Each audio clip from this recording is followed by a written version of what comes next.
evening, racing fans. Welcome to racing action from Grand River Raceway for this Wednesday evening. The track is, currently listed as fast, although the skies are a bit threatening, and the forecast for later on into the evening is a little bit in doubt. So we'll cross our fingers and hope that things go smoothly, but nonetheless, our first race will go to post in approximately 20 minutes. Let's get a look at the changes on this evening's card of racing. Note there are no changes in races 1, 2, or 3. Races 1 through 3, no changes. In race number 4, we have just equipment changes. 1, a sham of amber, makes a change flip-flops to steel shoes up front. 3, cat, shoe change, steel to aluminum up front. And 9, something royal, a bridle change, side rolls to blinkers, side rolls to blinkers.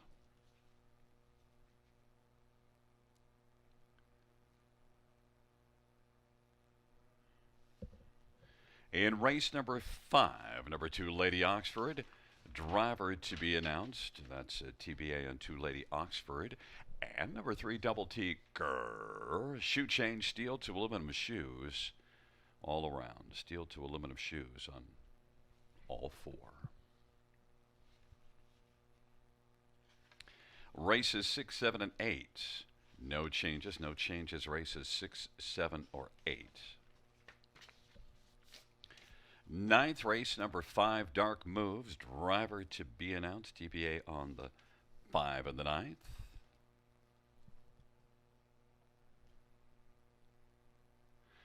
And the 10th race, number 1, Twain Sealster, is scratched. Scratch 1, Twain Sealster.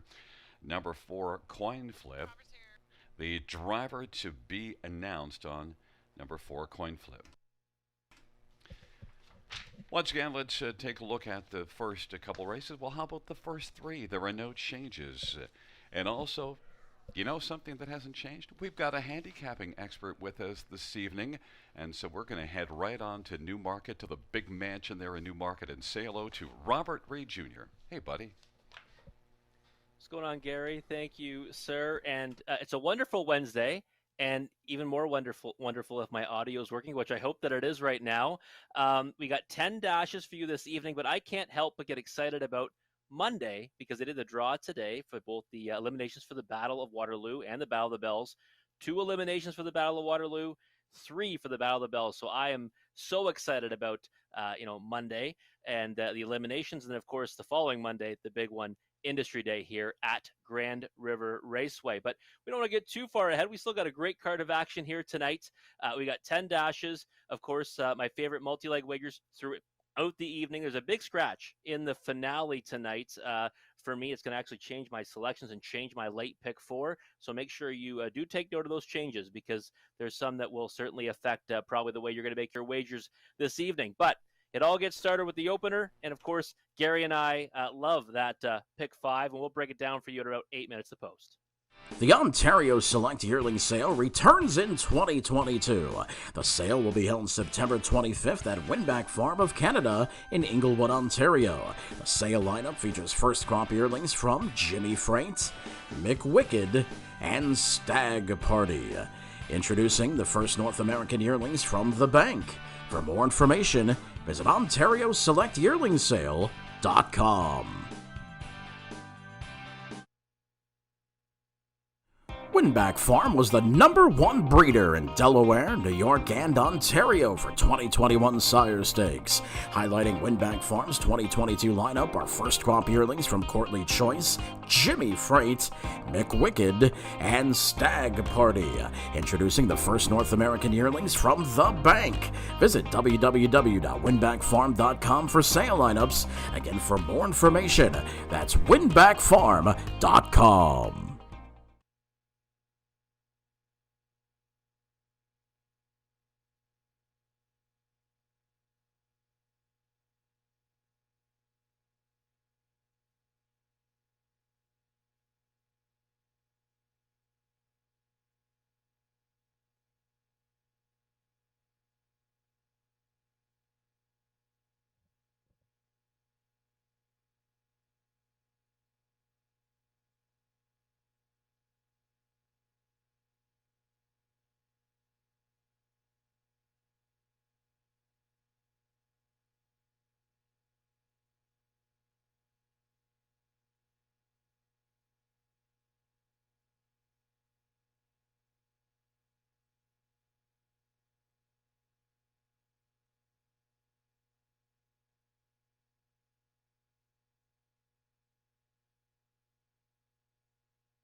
Fans noted race number 5. There will be a scratch of number 6 ER Ronda. Race 5, scratch 6 ER Ronda.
Right about 8 minutes till post time till the opener here at Grand River Raceway. You know what time that is?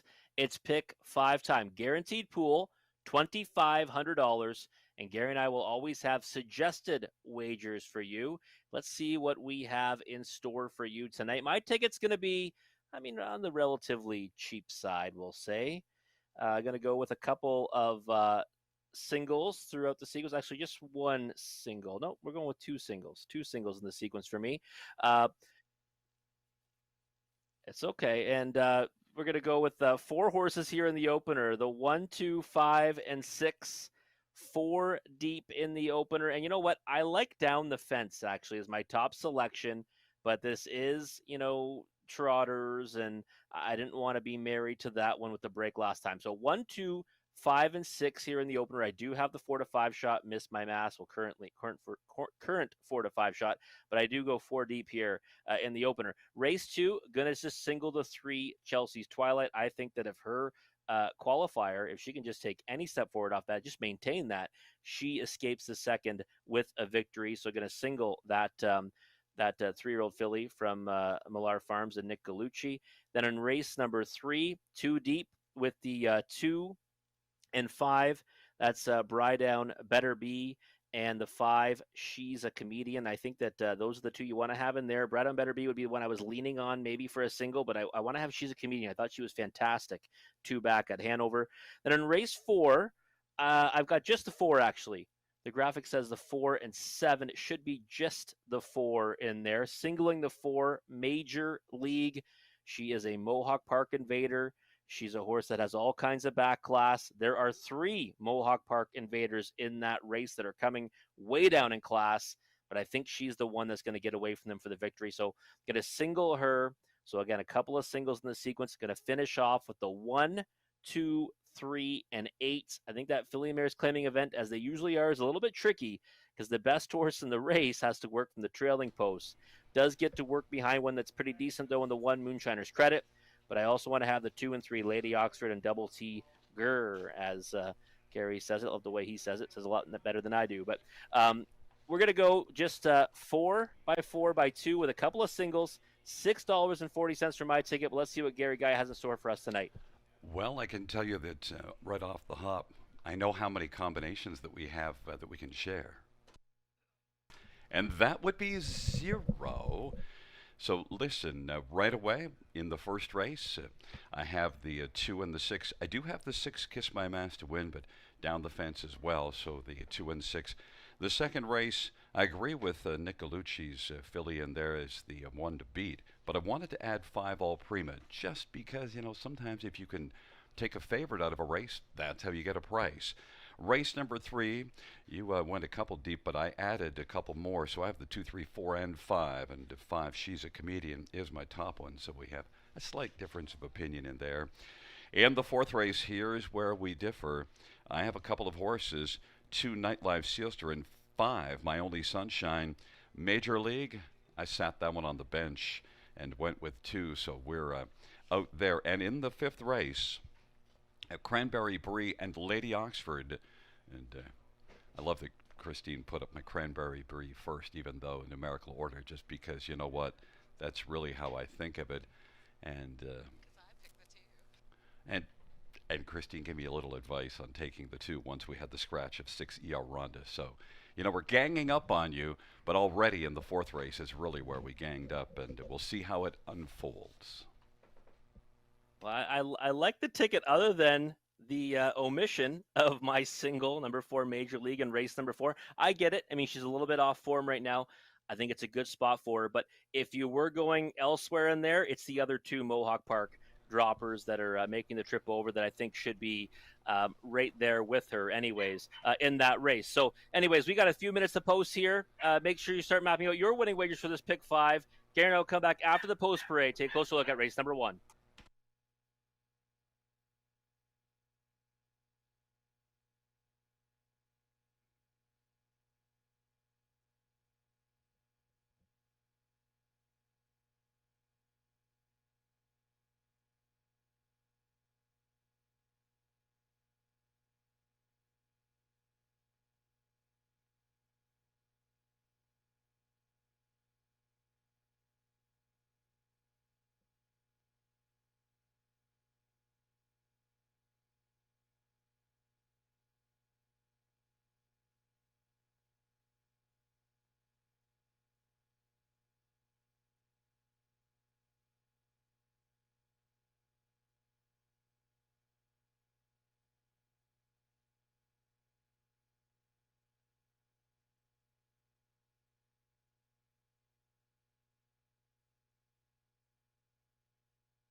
Field for race number 1 is on parade. 1 is Serenade Street. It's right down for Richard Moreau and Gaston Belay. Number 2 is Down the Fence, Tyler Jones for Dustin Jones and Martin Pupil and Mike Pupil. Number 3 is Yeti Set Go, Scott Culver, Earl McLeod, and Clifton Hobbs. Number 4 is Royal Leaf, George Ketros drives and trains and owns. 5 is Timel Shamrock, Dave Boughton for Don Lindsay and Paul Lindsay. And number 6, Kiss My Mass, Travis Cullen for Jay Paula Ferrani and Don Carswell and Ted Kane. 7, Ranger Rob, Anthony Hunt for Dave Holiday and Ben Holiday. And number 8 is Arch Ruler, Bruce Richardson for John Holding and Marley Bosworth. Well, it is a field of 8, race number 1, kicking off this card this evening, and let's get a look at them. And right away, we'll get to Rob's top pick, number 2, Down the Fence. And, well, his chances last time went down the tube early, but down the fence, if he can stay flat, Rob, I think he can be a pretty solid one in here. I think you can too. And the thing was, 8-1 in the morning line I knew was probably a little on the generous side, because 2 back, this horse I thought was actually much the best on that occasion. He kind of came from way out of it. He lunged late, only missed by a head. I thought it was a real strong effort. That's why I came back to him last time when he made a break in stride. He was trying to leave the gates, and get away in good position. Made that miscue, took himself out of contention. I would like to see him look a little more lively on the track right now, but maybe we'll see that from Tyler Jones right now. I just think that from post 2 tonight, if he does mind his manners, he's one of the main players in here. 7-2 on the board, 4-1 now. The price is okay, but I'd want to see him make a better pre-race appearance than he is right now. Well, one, the price isn't okay is number 6, Kiss My Mass.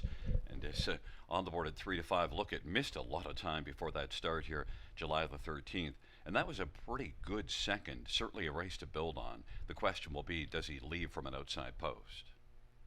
Yeah, I mean, maybe just looking at down the fence, look a little bit better there, scoring down now. But yeah, Kiss My Mass, I thought it was a real big effort, right? We kind of both thought that, this one coming back off the bench, and, tough spot, right? When you've been off that kind of time, first start trotting hopples, and you can't really argue too much with finishing second there to Maple Leaf Bound. That horse was tons the best on that occasion. This one went to the early lead, released that one, and it got beat 3.5 lengths, but was clearly the best of the rest, and looks pretty smart on the track right now. Second start back off the bench on a regular rotation, should be much better this time around, and I think warrants favoritism, but obviously 3-5 is tough to stomach on a trotter from post 6, Gary. Now, number 5, Timel Shamrock, is not getting any love at 16-1. I didn't use that one on my top 4, but I'll tell you, that price, and off of a good-looking win last time out, small move up in class, Timel Shamrock, love the price. Yeah, the price actually hasn't really taken money at any point. I mean, this horse opened off at a big number and has just stayed up there right now, 15-1. It's definitely an overlay. I mean, he won against similar company on July the 6th. And it was a good effort. I mean, he came first over quite a bit in that mile before getting the job done and holding on by a head over down the fence. If I like down the fence, how do I not like Timel Shamrock? I mean, one's 4-1, one's 17-1, and one got the better of the other on July the 6th. So I think that's now 19-1 on Timel Shamrock, one that I'm happy to have in my pick 5. I hopefully he's a big bust out in the multi-leg wager if he gets the job done, and maybe even worth a win bet at that price. And another one that you get at a price is number 1, Serenade Street. I was very unimpressed with the last 2 at Georgian, but just before that, a winner. But it is Richard Moreau and post 1. Yeah, that's why I can't leave this horse off. You got post 1, top connections, and just if this horse rebounds, I mean, post 6 and post 7 in his last 2 at Georgia, now the rail to work from tonight. I don't mind 15-1 on a horse from that barn, and I thought that this horse might be an overlay, and that's where we're at right now. And the horse that I expect a big outing from, and I used in third, and I could see him winning in here, or her winning in here, Yeti Set Go. I know that only 2 wins on the year, but Yeti Set Go keeps racing well. It's a field of 8 for race number 1. Taking up their positions, it'll be Serenade Street and down the fence with Yeti Set Go. In the center, Royal Leaf and Tumble Shamrock. To the outside, Kiss My Mass, Ranger Rob, and Arch Ruler. And now we have a recall.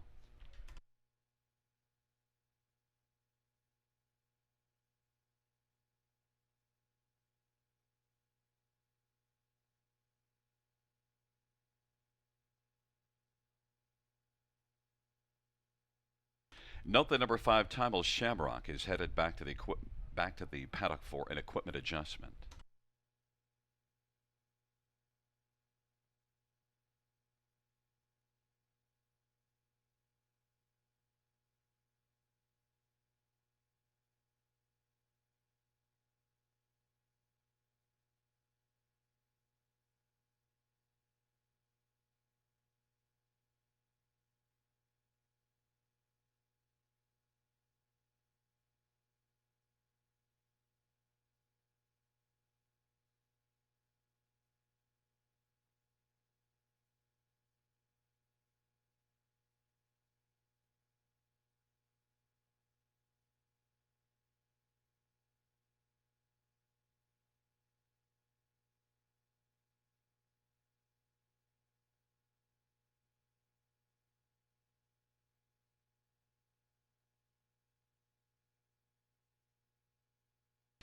A correction, it was number 7, Ranger Rob, who went back to the paddock with the equipment problem. That was 7, Ranger Rob, headed back.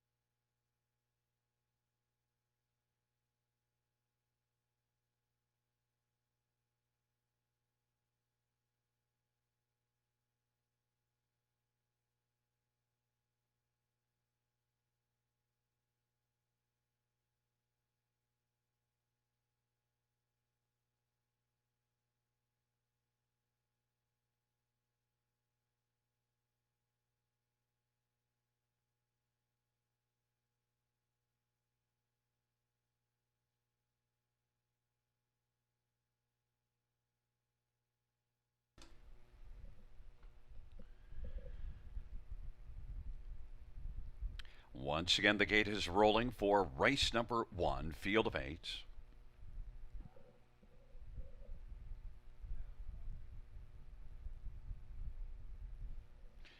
It's the first dash on a Wednesday night from Grand River Raceway. Take 2.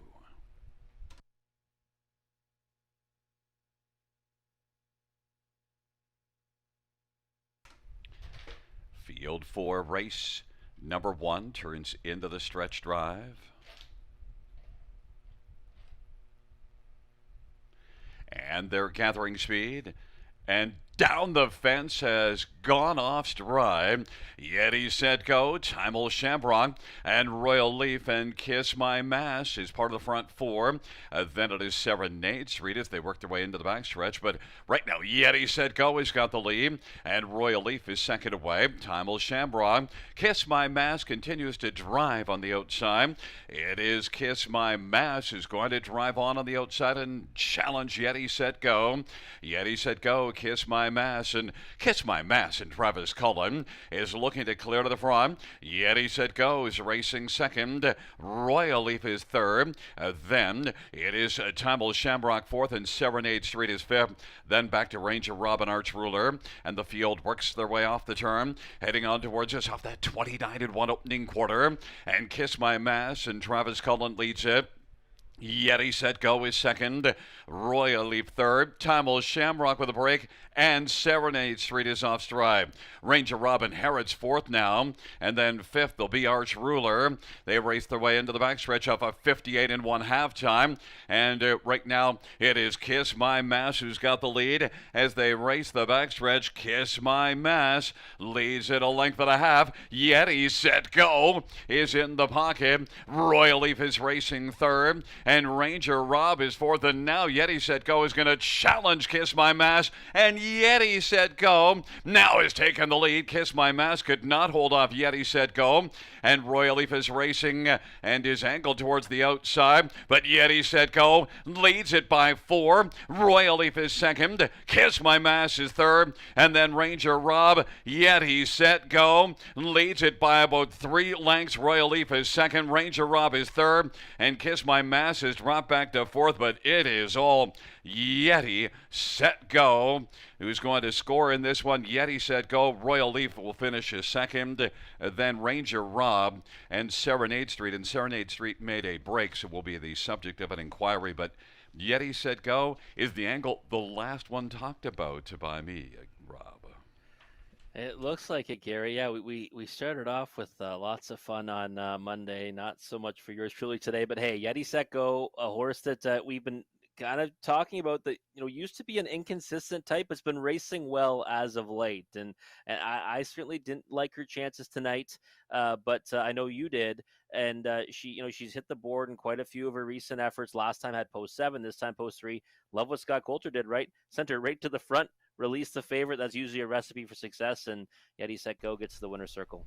I just thought this mare was racing consistently well. On the last race, I was willing to excuse it from post 7. And of course, I also had been watching Yeti Set Go at Flamborough, so it was one of those ones. Sometimes you just have to go with something that's in your head. You've seen the horse, the mare, and I like her. Yeah, you can never go wrong either. Like obviously taking a stand against a favorite, 8-5 on Kiss My Mass, and second start back of a layup down the fence. I mean, went down to 2-1, jumped it off early again. I mean, it wasn't crazy about that pre-race appearance either from down the fence, and I just wish that maybe I had listened to you and went with Yeti Set Go on my tickets. But that's a nice knockout, I think, to start off the pick 5. Yes, it is. Well, knocks me out too because I only went 2 deep, and that was my third one. So it's all in the money management. And Yeti Set Go back in front of us. Yeti Set Go, 4-year-old Holiday Road Brown mare on Clifton Hobbs and Earl McLeod, who's also the trainer. Scotty Coulter, the Tan Tornado, victorious in race number 1. It's the 3rd win this year, 4th lifetime. Yeti Set Go, 159 flat.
Fans, the judges ruling that one Serenade Street did not violate the braking regulations and will stand 4th.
The first race. Payouts number 3.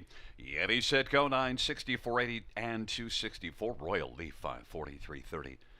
7 Ranger Rob 890, $2 exactor $52. Dollar try 313.85. The dollar superfecta $2,784.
The first race, order of finish from the top is a 481-27635. That's 481-27635.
Field for race number 2 on parade. One American Land, John Flanagan for Catherine Flanagan and Winters Racing.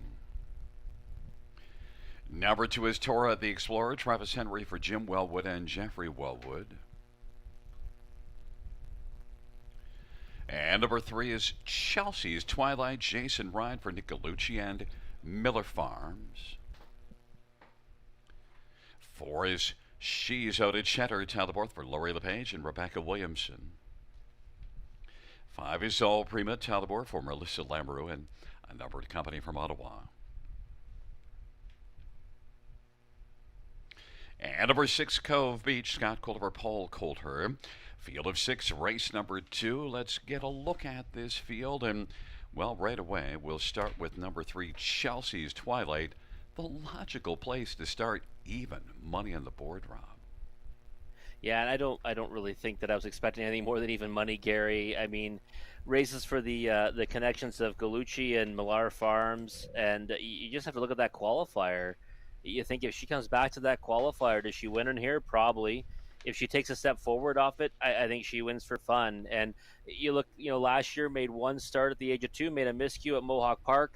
Did turn in a decent enough qualifier in preparation for that. So, these connections, have some pretty nice horses, and they decided to stick with her, bring her back at the age of 3. So I think that, she's good to go in here, look sharp in the track, 6-5, no surprise, and I'm not picking against her.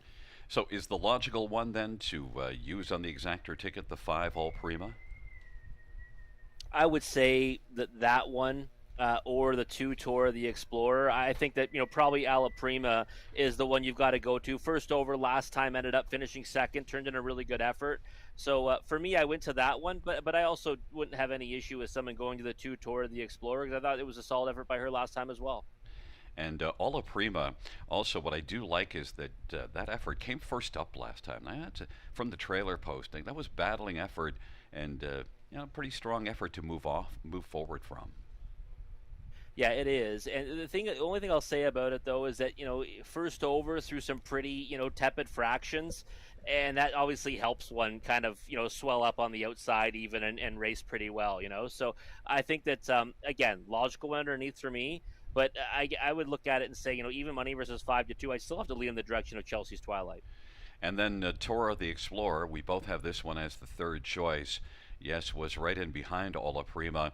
And that was post 2. Kit's post position 2 again. Didn't leave as much as you'd like from post 2 last time out. But if you look further down the page, you do see a little bit of gate speed June the 4th at Hanover, but not a ton. Yeah, I think Tora the Explorer is still one that's learning, right? She's got 8 lifetime starts, but you can see there's been some progression throughout some of them. She's made a miscue, and, she has got away well enough from the rail before. I think she can leave better than she did last time, but I think either way, I mean, the depth of this field is not that much. She just got bet down to 4-5, by the way, Tora the Explorer. That, to me, is a little bit wild, in my opinion, because I think she's still not one I would put anywhere in the same ilk of Chelsea's Twilight until she's proved me otherwise, because she's only got one start in her life. But Tora the Explorer, for me, is one that I certainly can use in the trifecta. One that's kind of interesting to me is number 6, Cove Beach. 10-1. That was a really good last race at Dresden, and especially if you look at that 32-second quarter as they kind of just shut it down and she sat in the pocket. Cove Beach beating only a neck. Yeah, Cove Beach. Well, the thing about Cove Beach is she's also got a victory already, right? Only her and Tor the Explorer have done that. She has to work from the outermost post in the contest, but she's got 16 starts, so she's got the experience in the field. Third start back off of a layoff. I mean, I thought Cove Beach is one that can, work her way into the Super and maybe the try. But again, I mean, I'll be honest, 8-5 on Chelsea's Twilight is much higher than I expected, Gary. Well, the other thing that interested me in Cove Beach is Paul Coulter. He's got some big numbers this year, and that's not unusual for him. He often puts up strong numbers. So when you get a horse that's coming in off of good effort out of a barn that's got a 387 training average, you got to at least take a look. Yeah, I think so. I mean, 11-1 is probably an overlay on Cove Beach, but again, I'd only get the bottom of the try, maybe the Super with her. Well, let's get a look at this field for the second race in behind the gate, and they are American Land and Tora the Explorer on the inside. In the center, Chelsea's Twilight, and she's out at Cheddar. On the outside, Ola Prima and Cove Beach. It's a field of 6. It's race number 2. And right now, the 3-5 favorite drops down 3. Chelsea's Twilight. Field of 6. Fillies and mares into the stretch drive. There at the start of the rough, Chelsea's Twilight, American Land, Ola Prima, and then she's out at Cheddar. Then it is Tora the Explorer, and Cove Beach is back trailing the field. Chelsea's Twilight, and Jason Ryan is able to come on and get the lead. American Land has landed in the pocket. Ola Prima is racing position to third, and then she's out at Cheddar. Then it is Tora the Explorer and Cove Beach. They race on to the opening quarter. Chelsea's Twilight, American Land gets the trip, and off stride Ola Prima. So now she's out at Cheddar, and Howard's third. Tora the Explorer is fourth, and right now is about 11 or 12 lengths off the lead, and then Cove Beach. But Chelsea's Twilight 2-5 on the board, 28-4 opening quarter, has a lead of about 3.5 lengths. American Land at 35-1 is racing second, and then at 45-1 third is She's Out of Cheddar. Then Tora the Explorer is racing fourth, Cove Beach fifth, and She's Out of Cheddar is back trailing the field. 58-1 is the halftime as they work their way on into the backstretch. Chelsea's Twilight is cruising along. Chelsea's Twilight, though, gets a little bit of a urging there from Jason Ryan to pick it back up, as you did kind of slow just a little moment there on that turn at the 5/8, and now Chelsea's Twilight, and 2-5 on the board, has a lead of about 6 or 7 lengths. Tora the Explorer now is moving up quickly and takes over second from American Land, and then Cove Beach. Then it is back to She's Out of Cheddar and Ola Prima, and 3/4 was 1:28-3, and it is still Chelsea's Twilight, and Tora the Explorer is getting closer, but is still about 4 1/4 off the lead. Chelsea's Twilight, Tora the Explorer, as the field races their way onto the finish, and Chelsea's Twilight, Tora the Explorer, Cove Beach has come on the outside to pick up third, and American Land was fourth. Chelsea's Twilight 1:57-3 the mile, and she lived up to that billing. Interesting, I thought around the 5/8 she might have got a little bored. Yeah, she might have. I mean, listen, it's only her second career start, Gary. It's her first start as a sophomore, and she's probably just wondering what she's supposed to do when she's on a lead like that. But it's what we said in the pre-race. This horse, just had to come back to her qualifier to maybe beat this group, and if she improves off it, she would beat them by a pretty wide margin, and that's what she did. I mean, she was much the best in here, and this was kind of just like probably a tune-up for more things to come. For these type of connections, I mean, they've got real quality horses, and for them to bring one back like this at 3, she's got to be something. And Jason Ryan just a passenger today on Chelsea's Twilight. Number 2, Tora the Explorer, took a bunch of late money and then wound up being 7-2, but it did live up to it at least to pick up second. Yeah, I thought that she raced pretty good. I mean, considering, I mean, if Chelsea's Twilight's not in there, she wins the race by as much as she pleases. Really, good for her to come from behind horses there to get up for second, and was closing the margin kind of rapidly until Chelsea's Twilight kind of got asked a little bit, and then it was pretty much all over at that point. Yeah, and then Cove Beach did come on to pick up third, and American Land. I did use that one on the bottom of my top 4, only because as we see horses that can leave a bit from the inside can somehow find a way onto the bottom of the ticket, 35-1. Yeah, American Land's interesting. I didn't put this one in my top 4, but I was thinking that the whole time I was looking at this race, is you got the rail again. Last time this horse had the rail, got a piece of it at a big number.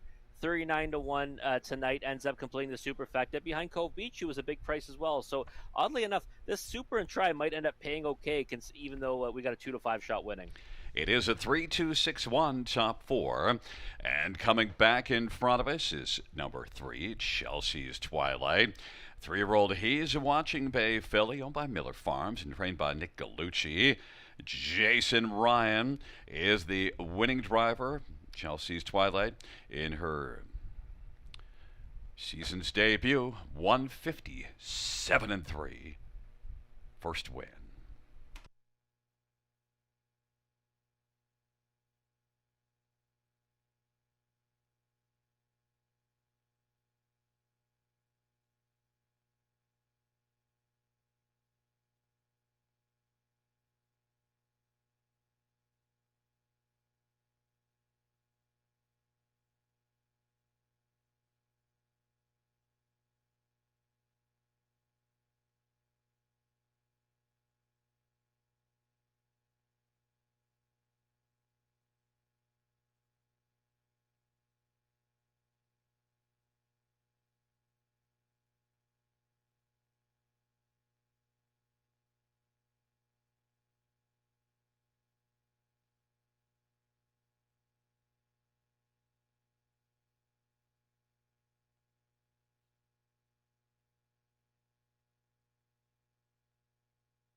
The second race payouts, number 3, Chelsea's Twilight.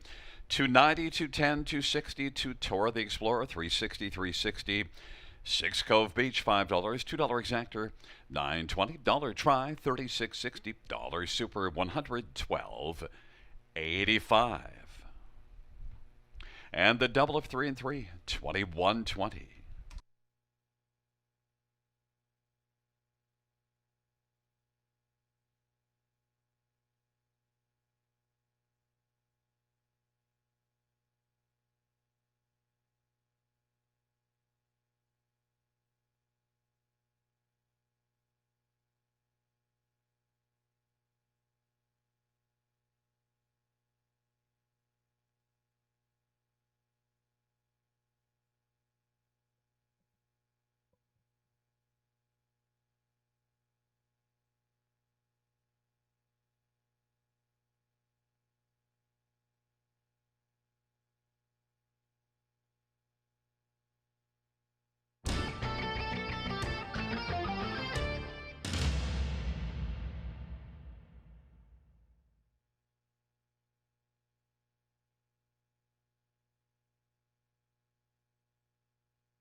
Second race order of finish from the top. 421-653. That's 421-653.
Well, we started off with a bit of a knockout in that early pick 5 wager, and then we came back with a very logical one in race number 2. Nice victory there by Chelsea's Twilight. And now, well, if you're dead in the pick 5 like me, you're excited because it's the start of the early pick 4. But either way, you should be excited about it because it's a great multi-leg wager here, and the guaranteed pool is $2,500. It all gets started right here in race number 3. Let's see the ticket that I've mapped out for you, and we're even going to spend a little bit less on this one, folks. We really played this one skinny. Going to start off with the 2 and 5 here in race number 3. Brydown Better Be, Trouble Trip last time, still finished second. Like her chances, can't believe she's 7-1 right now. And also using the 5, she's a comedian. She was fantastic too back at Hanover last time. Kind of got into some trouble in the opening turn and really didn't have a chance after that, but still finished pretty strongly, 29-1, finishing 6, beating 4 lengths. So just 2-5 here in the first leg, 7-5 on her. She's taken all kinds of support as well. Race number 4, going to single major league. Horse I'm very fond of. Some people on Twitter have called it out that maybe I have some rose-colored glasses for that one, but hey, I'm sticking with her. The 4, Major League in race number 4. In race number 5, the 1, 2, 3, and 8. I do think that the 8, Cranberry Brie, is the one to beat, but I'm also going to use the 1, 2, and 3 because that the outside post. The outside post can sometimes wreak havoc with a big favorite like Cranberry Brie, and I just think that can she overcome it? Yes, but it's got to be a perfect scenario for her to do it. So 4 deep there with the 1, 2, 3, and 8. In race number 6, going to single Unpolished. She was good to me last time, and I think she'll do it again tonight. I don't see an abundance of speed again. I think she gets a lone lead, and I think she's going to be tough to beat. She swells up on the lead. Post 3, I think she's good to go. So that's just $1.60 for 20 cents. But I hear Gary Guy, and he's going to have an early pick 4 ticket for us, I think. Well, we'll spend the same amount, $1.60. So I'm in agreement with you in race number 3, the 2 and the 5. In the 4th race, of course, I disagree. So I went with 2 Nightlife Sealster and 5 My Only Sunshine, so a 2-5 there. And then in the 5th race, I've got just a couple in there, Cranberry Brie and Lady Oxford. So the 2 and the 8. And I agree with you, Unpolished. So there's 8 combinations, $1.60, but we have a difference of opinion in race number 4. I can't wait to see how that unfolds. Gary Guy always, listen, it's good when we see things at different perspective, and same but different, right? Our pick 4 tickets, same but different, same amount, a little bit of different concept, but there they are coming on the track for race number 3. We'll come back after the post break, take a closer look at this dash.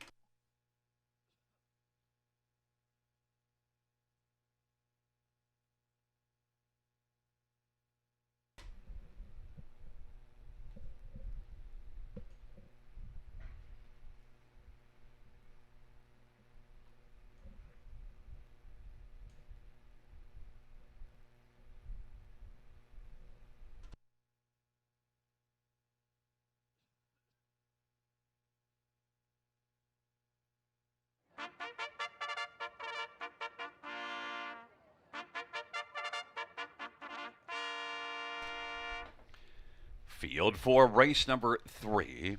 On parade 1, Charmbro Stormy, Paul McKenzie for John Ryer. And number 2, Brydown Better Be, Garrett Rooney for Kendall Ron and Bryden Farms. And number 3, Century Harlot, Ryan DeRoche for Peter Brickman and Aaron Swainson Brickman. Number 4, Steely Dawn, Talbot for Bud Sinclair and Lindsay Sinclair. 5, She's a Comedian, Jay Harris for Brent Lester and Michelle Latarte and Jean Allaire.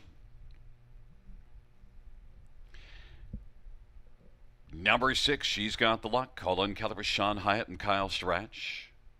Number 7, PL Orchid, Scott Culver, Jason Sherman and Chris Kane and Bert Sherman. And a break, Carnival Heart, Brent McDonough for Julia Wright and Dr. Terry Fried and Darlene Carr. Field of 8, race number 3. We'll get a look at this field, Robin. I think this is a very wide open dash. I'll be surprised if at post time any horse is under 2-1. I see Century Harlot now has dropped down. But we're going to start off with number 2, Brydown Better Be. Boy, there's some value. You like this one on top. Brydown Better Be at 7-1. Yeah, I'm surprised that she's 7-1. I thought she was going to take a lot of support in here, Gary. I just, last time ended up caught behind one that kind of dropped anchor in front of her. Did she still get some room on the inside? Of course she did. She got the pass lane in the stretch, but it was too late. Charmbo Stormy had already kind of, held her up a little bit, and Sea of Hope was kind of had all the momentum. So she finished, in my opinion, a really good second. And I thought that now this week, same class, people would come back to her. It's not happening right now. Maybe it happens by post time. 5-1 still. That's a big number on the two of Bride Down Better Be. I do agree with you on Bright On Better Be, but I went to a different one on top and used Bright On Better Be for second. 5, She's a Comedian, took some early money, now is climbing up a little bit, but She's a Comedian I think has been really good for Brett Lester, and Brett often puts up some strong numbers. She's a Comedian I think is no laughing matter here in this third race. I agree. And, it's interesting because she was the horse that I thought would provide me a lot of value in that pick 5 sequence. Maybe not so much now in the pick 4 because we start this horizontal wager in the race, right here where we get to see the price now down to 5-2 on She's a Comedian. 2 back, she was fantastic. She was first over quite a bit at Hanover against the boys and ended up winning by a head, but when a real tough, hard-fought mile last time. She was trying to kind of get away in the opening turn. She got crowded, and then there was all kinds of chaos in front of her to kind of take her out of contention. So, 9-5. I can't believe the action she's taking. The value shriveled up on her, but I do think she's got a big chance in here. And Steely Dawn is one you absolutely have to take a close look at because has been racing consistently pretty well all year. Yeah, and knocking at the door, right? You can see her last 4 starts, a nominators of 50,000 life. Yeah, she's finished third by a wide margin in a couple, but she's also been close a couple of times. Only got beat just over a length in fourth on June 27th, and last time within 2 lengths of Sea of Hope at the wire last week. So I think that Steely Dawn is kind of the one that you look at and say, always going to probably get overlooked on the odds board, but might pop one of these times. I mean, she's 5 for 19 on the season. She's hit the board 13 times. She hasn't done much wrong, yet she still continues to not take a lot of support. 6-1 right now. I don't have her on my multi-leg tickets for the broadcast, but I might throw her in a couple extra tickets that I play. Number 8, Carnival Heart, is a horse that I think you have a bit of a love affair with. Post 8, I thought that might harm your love affair, but you've stuck with her. She raced well from off the pace last time out. Yeah, someone else now accusing me of having a love affair with a horse. I've heard Major League tonight, Carnival Heart. Sure, you know what? Hey, I'll take it on Carnival Heart as well. It was between Carnival Heart and the 3 Century Harlot. I went to Carnival Heart because I thought she'd be the bigger price of the two, even though the morning lines were kind of flip-flop there. But Carnival Heart post 8, yes, difficult spot, but I thought she raced really good. Two back, first over a long way, only got beat by a slim margin. Last time, I didn't think she raced as good, but she was still kind of in a similar spot again where she had a lot of work to do. Is that going to change tonight? Probably not.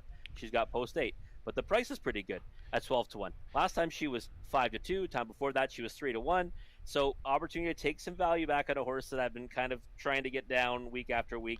I'm not going to totally dismiss her. I think that she merits some consideration, especially at that price. And there is one Charmbro Stormy that I know got the lead last time out from post 1 and disappointed late. But Charmbro Stormy is a mare that's better than that. Maybe she could be a big value play at 17-1 from the inside, Rob. I think the key with her is she's got to get covered up, though, right? I think that last time, free league, you think it's going to work in her favor, and she kind of gets leg weary late. If she can get covered up this time instead of a real favorable trip, maybe she gets a piece of it, but I don't see her as a win candidate. But nice one to use on the ticket at 17-1 if you love that post 1 with a horse that can leave a little bit. Field with position, Charmbro Stormy, Bright On Better Be, Century Harlot on the inside, Steely Dawn. She's a Comedian in the center. To the outside, she's got the Luck and Peel Orchid. And Carnival Heart. Field of 8. Race number 3. Here they come.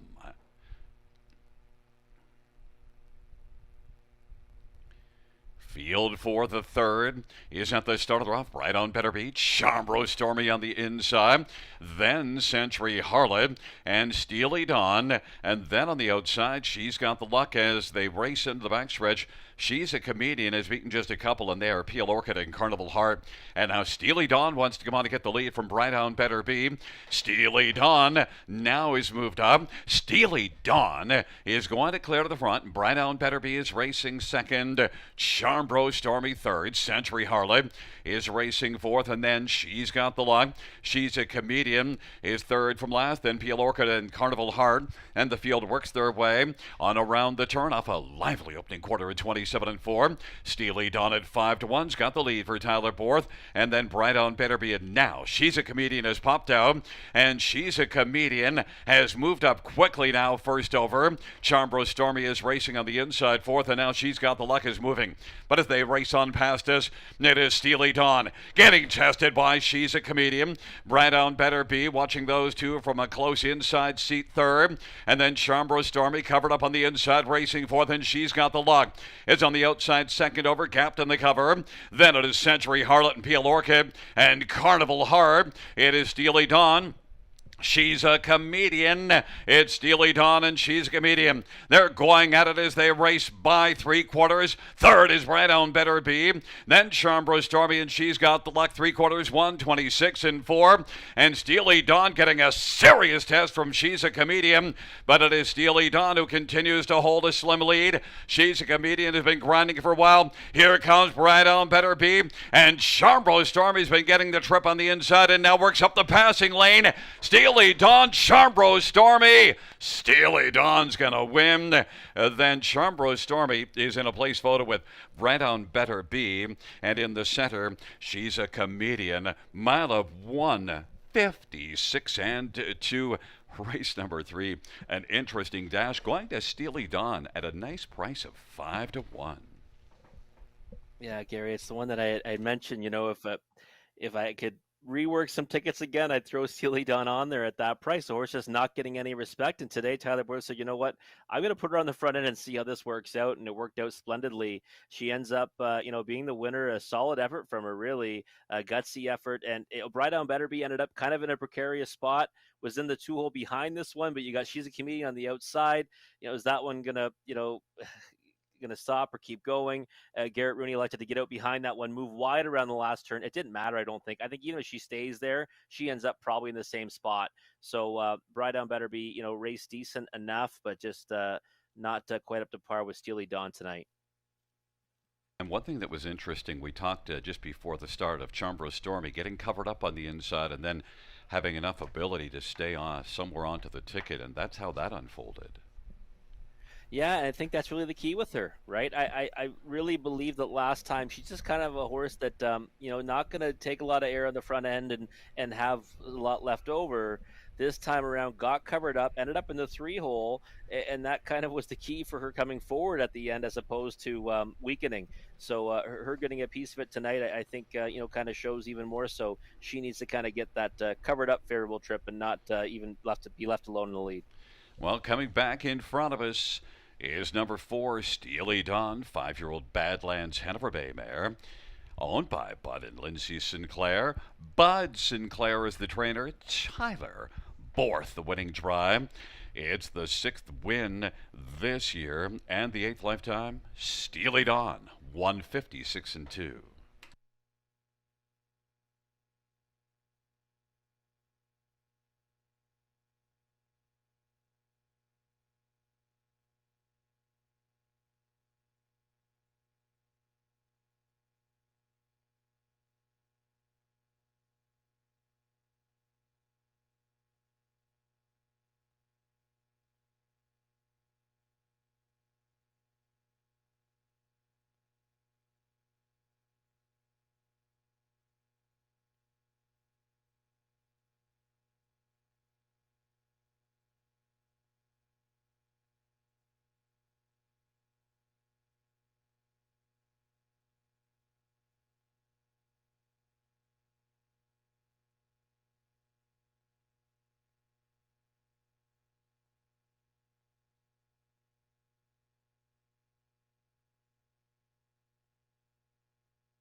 The third race payouts for Steely Dawn 1368.40 and 430. One Charbro Stormy $11.05.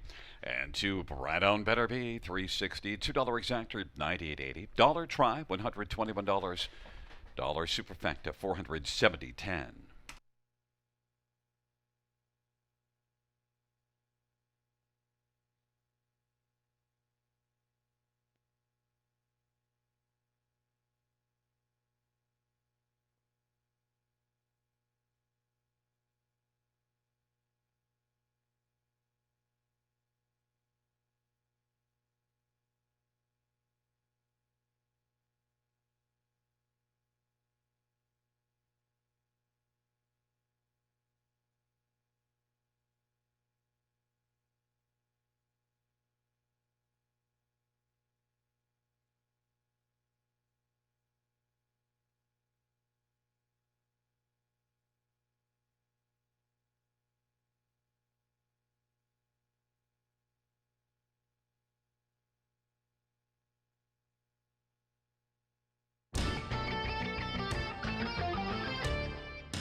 The third race, order of finish from the top, 23614 That's 23614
Field for the fourth on parade. One, a Sham of Amber, Scott Culver, Pole Coulter.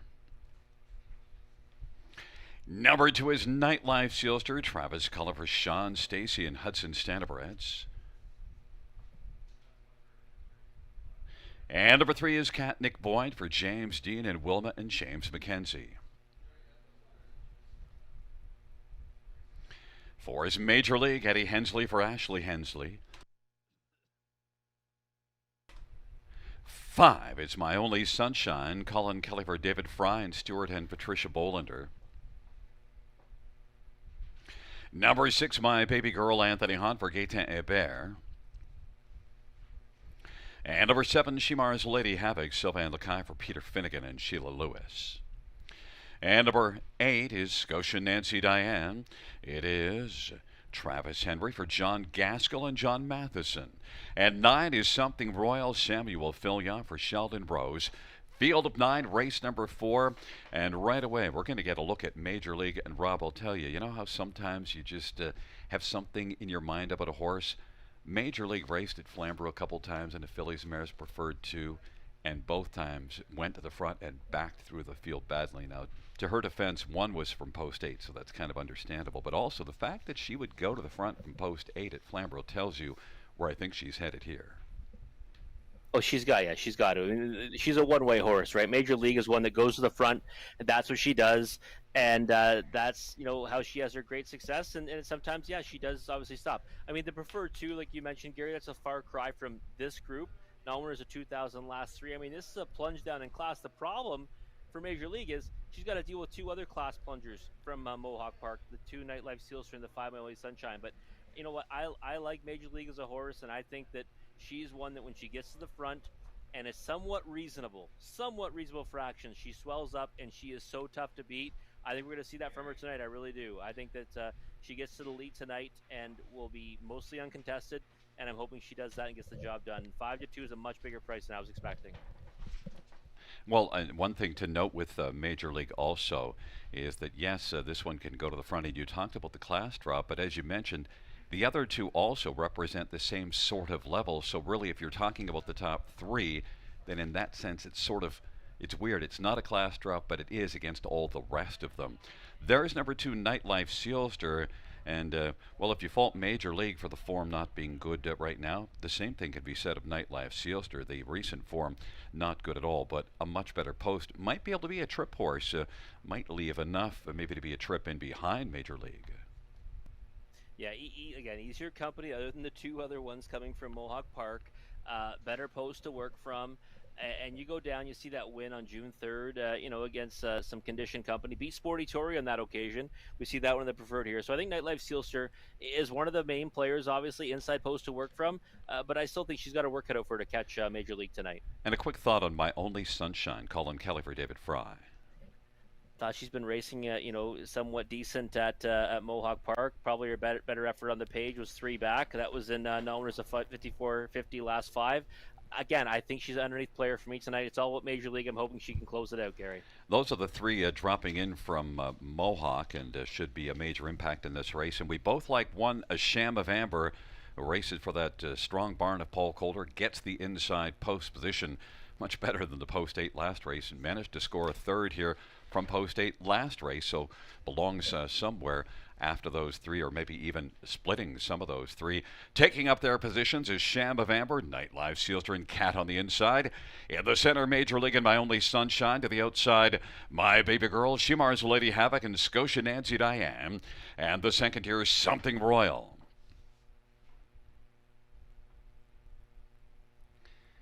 It's a field of 9 for the 4th race, and Major League is going to strike out quickly. A Sham of Amber is on the inside, then My Only Sunshine. And racing forth is Nightlife Sealster. Major League has got the lead. A Sham of Amber is second away. My Only Sunshine 3rd. Nightlife Sealster 4th. And then it is Cat and My Baby Girl. Then it is Shimar's Lady Havoc, and back to Something Royal. And then Scotia Nancy Diane. Major League has got the lead as they they race their way on past that opening quarter.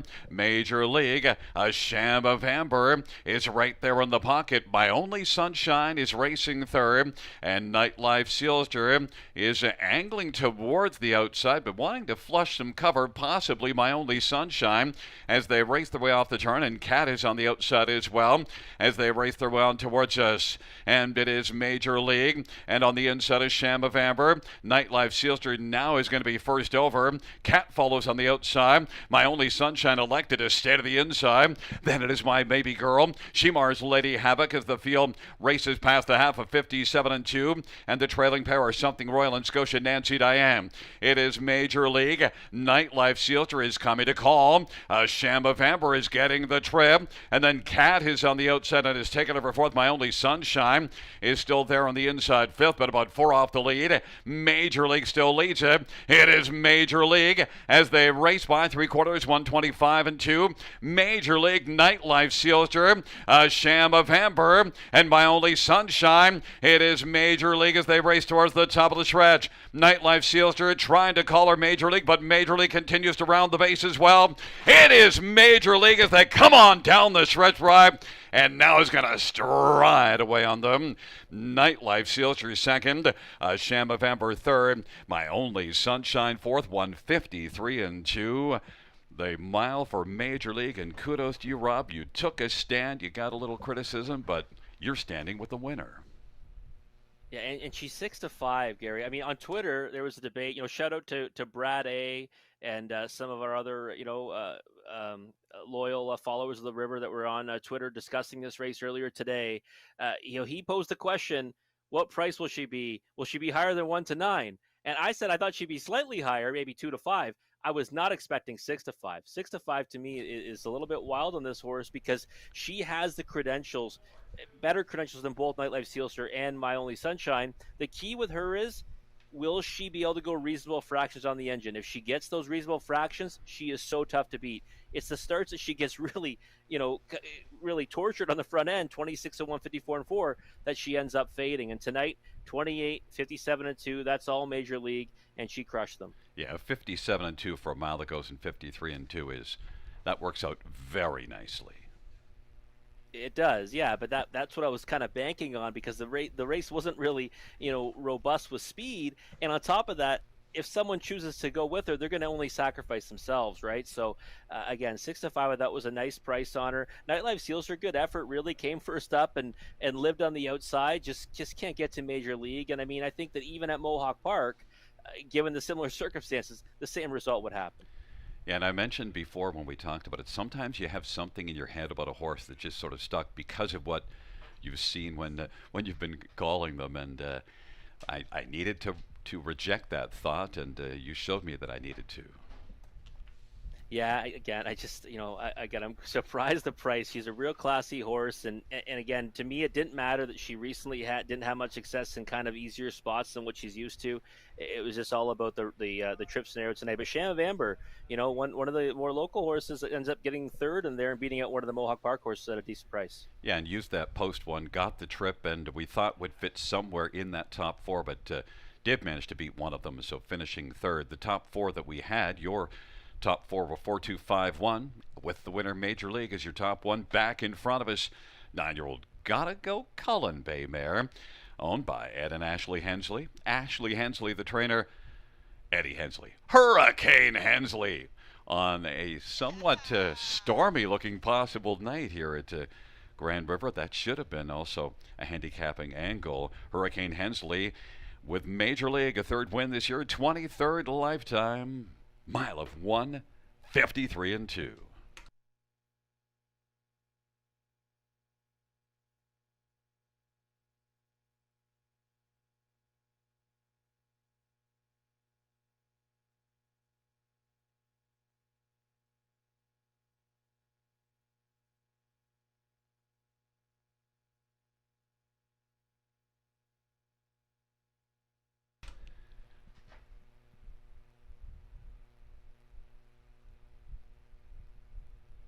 The fourth race payouts for Major League: 440, 280, 260, Nightlife Realtor 320 290. One a sham of amber 360. $2 exactor 1110. Dollar try 2145.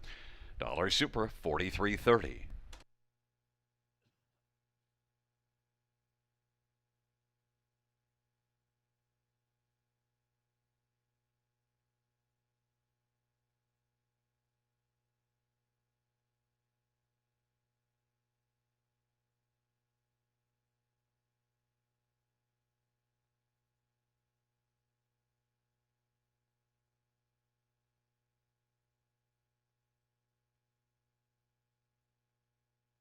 Fans, note in this fifth race, number 8 Cranberry Brie, 2 claims entered. Race 5, number 8 Cranberry Brie, a pair of claims.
Fourth race order finish from the top. 325 146 798. That's 325 146 798.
Field for the fifth on parade one. Moonshiners credit. Scotty Calder for Michelle Sherman and Sean Hyatt and Dave Simpson.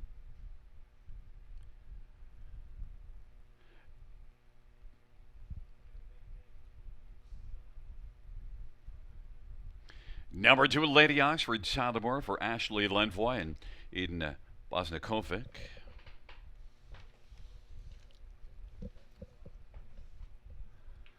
There is number 4, I'm a Cute Little Dolly, Jason Ryan for Anna-Marie Colville and Mike Wade. 3 is Double T GRR, Sylvan Lakai for Peter Finnegan and Ice P. Finnegan. 5 is A Little Mary, Talborth for Mike Salas and Link Stable. Number 7 is TC Scandal, Travis Henry for Tyler Nostad and Francois Morin. And the braid is Cranberry Brie. It is Brent Madonna for Richard Moreau. A couple of claims in. And, well, Rob, I think we pretty much thought that everybody would be in on Cranberry Brie, but it still will be post position 7. And you do see this one racing from post 7 at Georgian Downs, June the 11th, and gunning to the front. Didn't close that one out, but Cranberry Brie, 2 claims in, 4 to 5 on the board. Yeah, no surprise, 4 to 5 on the board. No surprise there's claims in either. I mean, it looks like this is the type of class that she should always be, a force in. The problem is Gary's at post 7 now, right? I mean, yeah, post 8 was worse. Post 7, though, still a difficult spot to be in, the outermost post in the contest. And I put her on top because I think she's the best in here. If she drew anywhere towards the inside, I would have singled her in all my multi-leg tickets. But, it's not an easy task on any day, no matter how good the horse is. So I did go with the 1, 2, 3, and 8 in the multi-leg wagers, and at 4 to 5, I certainly wouldn't be in a rush to bet anyone from that post. One thing that's interesting on the board after the 8, it's very even all the rest of the way with the other horses, and you use the inside 3. But Lady Oxford is the one that we both think is second best in here, and I tried to not use Cranberry Brie on top. I just couldn't do it, but I wanted to. Lady Oxford would have been the one that I would have done it with. Yeah, I agree with you, and I was in the same boat. I was trying to figure it a way that I wouldn't put her on top, and really it should have just been she's going to be subbing to 5, and there's no real glory in getting one down at that price. You might as well look for a bigger number. And Lady Oxford right now at 11 to 1. That's a little bit surprising to me because if you go back, just missed by a head in here, was on the front end on that occasion. Last time, came first up, only got beat just over 2 lengths to a decent horse in True Horizon. So I think that she merits more respect than 11 to 1. And there's a look at number 3, Double T GRR. Well, the recent form isn't great, but drops in class.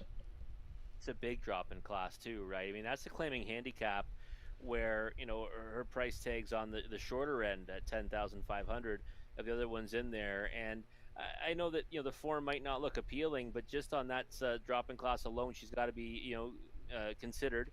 And steel to aluminum, a shoe change that usually brings about more speed as long as she takes to it. So 4 to 1 on the board right now. I was hoping for a bigger price on Double T GRR, but I think that that value is certainly there in the pick 5. She's paying $5.57 for 20 cents. And one moonshiner's credit, the angle we've seen earlier this evening and continuously here this meet, inside post gate speed, even if the form isn't right, can get onto the ticket. Yeah, over 20 this year, but you go back other seasons, she hits the board with frequency. So I think from the rail spot, you've got to use her in the exotics, and 12 to 1 that you just said from pole position, one that can hit the ticket at a nice price. Well, we'll see how the 5th race unfolds. Moonshiner's credit on the inside with Lady Oxford. In the center, Double T GRR, I'm a Cute Little Dolly, and Little Mary to the outside, TC Scandal and Cranberry Brie. It is a field of 7, the 5th dash. Field for the 5th race. At the start of the rough, Lady Oxford, TC Scandal, Cranberry Brie, Moonshiner's credit on the inside. Then it is Double T GRR and I'm a Cute Little Dolly, and Little Mary is trailing the field. They race into the backstretch. Lady Oxford with the front. TC Scandal still working on the outside. Moonshiner's credit is 3rd, and Cranberry Brie is now looking to squeeze over to the pylons, racing 4th. And then it is Double T GRR and I'm a Cute Little Dolly, and Little Mary, TC Scandal continues continues to hustle towards the front at 8-1. TC Scandal now is going to take over. Lady Oxford is second. Moonshiner's Credit third. Cranberry Brie is racing fourth in front of Double T GRR. Trailing pair, I'm a Cute Little Dolly and Little Mary. Off at 27-4, sharp opening quarter. It is TC Scandal and Travis Henry who's got the front. Lady Oxford is racing second. Moonshiner's Credit on the inside third. There goes Cranberry Brie now popping out quickly and is going to surge up to challenge, and Double T GRR follows Cranberry Brie on the outside. Then I'm a Cute Little Dolly and Little Mary. It is TC Scandal who's got the front, but there goes Cranberry Brie now to the outside, and is only about a half length from the lead off a 57-4 halftime with a 32nd panel. TC Scandal trying to fend off Cranberry Brie. Lady Oxford's racing third. They race around down the backstretch. TC Scandal and Cranberry Brie, they've separated from the field. Lady Oxford is third, and then racing from the backfield out wide goes Little Mary. Center of the track, Double T GRR, and then Moonshiner's Credit. I'm a Cute Little Dolly. Cranberry Brie is able to get the better of TC Scandal, but not easily, but now leads by a couple. TC Scandal is in command of second. Little Mary, then Lady Oxford, and Moonshiner's Credit. 1:27-3 was the three quarters. They come on to the finish. Cranberry Brie was able to win it. TC Scandal second, Little Mary third, and Moonshiner's Credit was fourth. And then it's between I'm a Cute Little Dolly and Lady Oxford. 1:57-3, 1-5 on the board. You don't get a price, but I guess just we had to use Cranberry Brie because she's the best. Yeah, she listen, on paper she kind of laid over the group. It's just the post was such a a deterrent, but really, Gary, she could have probably started from the parking lot. I mean, that was as easy as it can be. And I like what Brett McDonald did in the early stages. Tried to leave out. TC Scandal leaves. That kind of hinders her opportunity to try to push forward for the front. Dropped into the four-hole nose. Listen, I'm on the best horse. I'll come first up, and I'll still win. And that's exactly what he did. I mean, you can see there, tight lines to the wire. Easy victory for Cranberry Brie. Impressed by TC Scandal. And you know what the funny thing is about that one? We both said last time, hey, we'll jump on this one next time. Second start back, off a layoff, and one that, back in a regular rotation should be dangerous. And tonight was so. I just didn't like her from out there in post 7. I did use her third on my ticket, and I originally had it 8-7, and then I thought, can I really put both outside posts? So I split them with the two Lady Oxford, and to be honest with you, the 8 and 7 were the two best ones. And second start, Tyler Nostad, and TC Scandal raced well here in that first start. Yeah, it was a good effort. Yeah, finished third, only got beat 3/4 of the length, and one that you thought she might improve on, and she did. A good second to Cranberry Brie here. Moonshiner's Credit, it somehow makes her way onto the super, right? 18-1. She got into a lot of trouble, though, behind a stopper and was loaded with pace late, so we're going to keep an eye on her for next time. I'm going to circle her, put her on the watch list. Well, back in front of us is number 8, Cranberry Brie, 6-year-old better than Cheddar Bay mare, owned by Normand Beausoleil. Richard Moreau is the trainer. Brett McDonald, the winning driver, 4th win this year, 17th lifetime. Cranberry Brie, 1:57-3.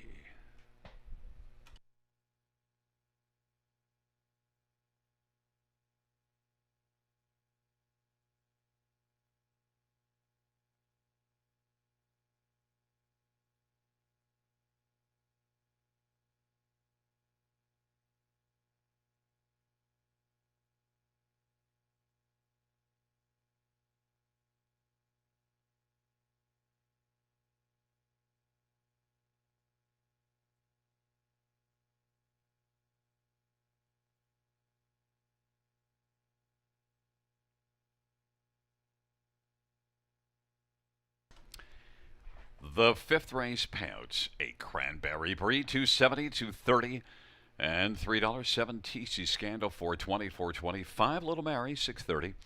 $2 exactor. I forget the exactor for now. Pick 5, 5 of 5, $427.60.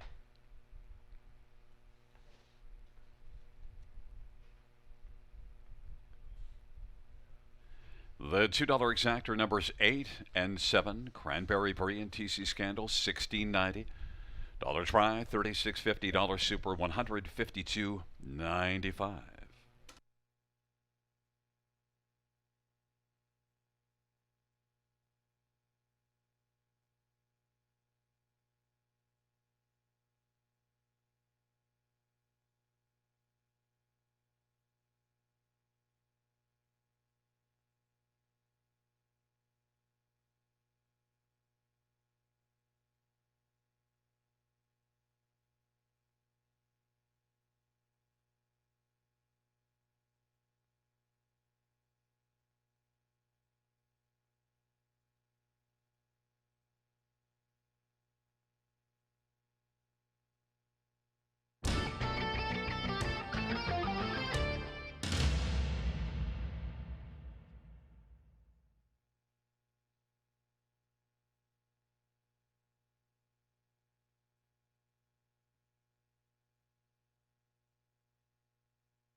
The fifth race order finished from the top, so 45763 scratch 2, and then claim at the bottom and win. 45763 scratch 2 1. And the claim of Cranberry Brie, the new trainer, Bruce White.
Field for the sixth on parade one. Massive ovation, Paul McKenzie for James McKeag and Jan McKeag.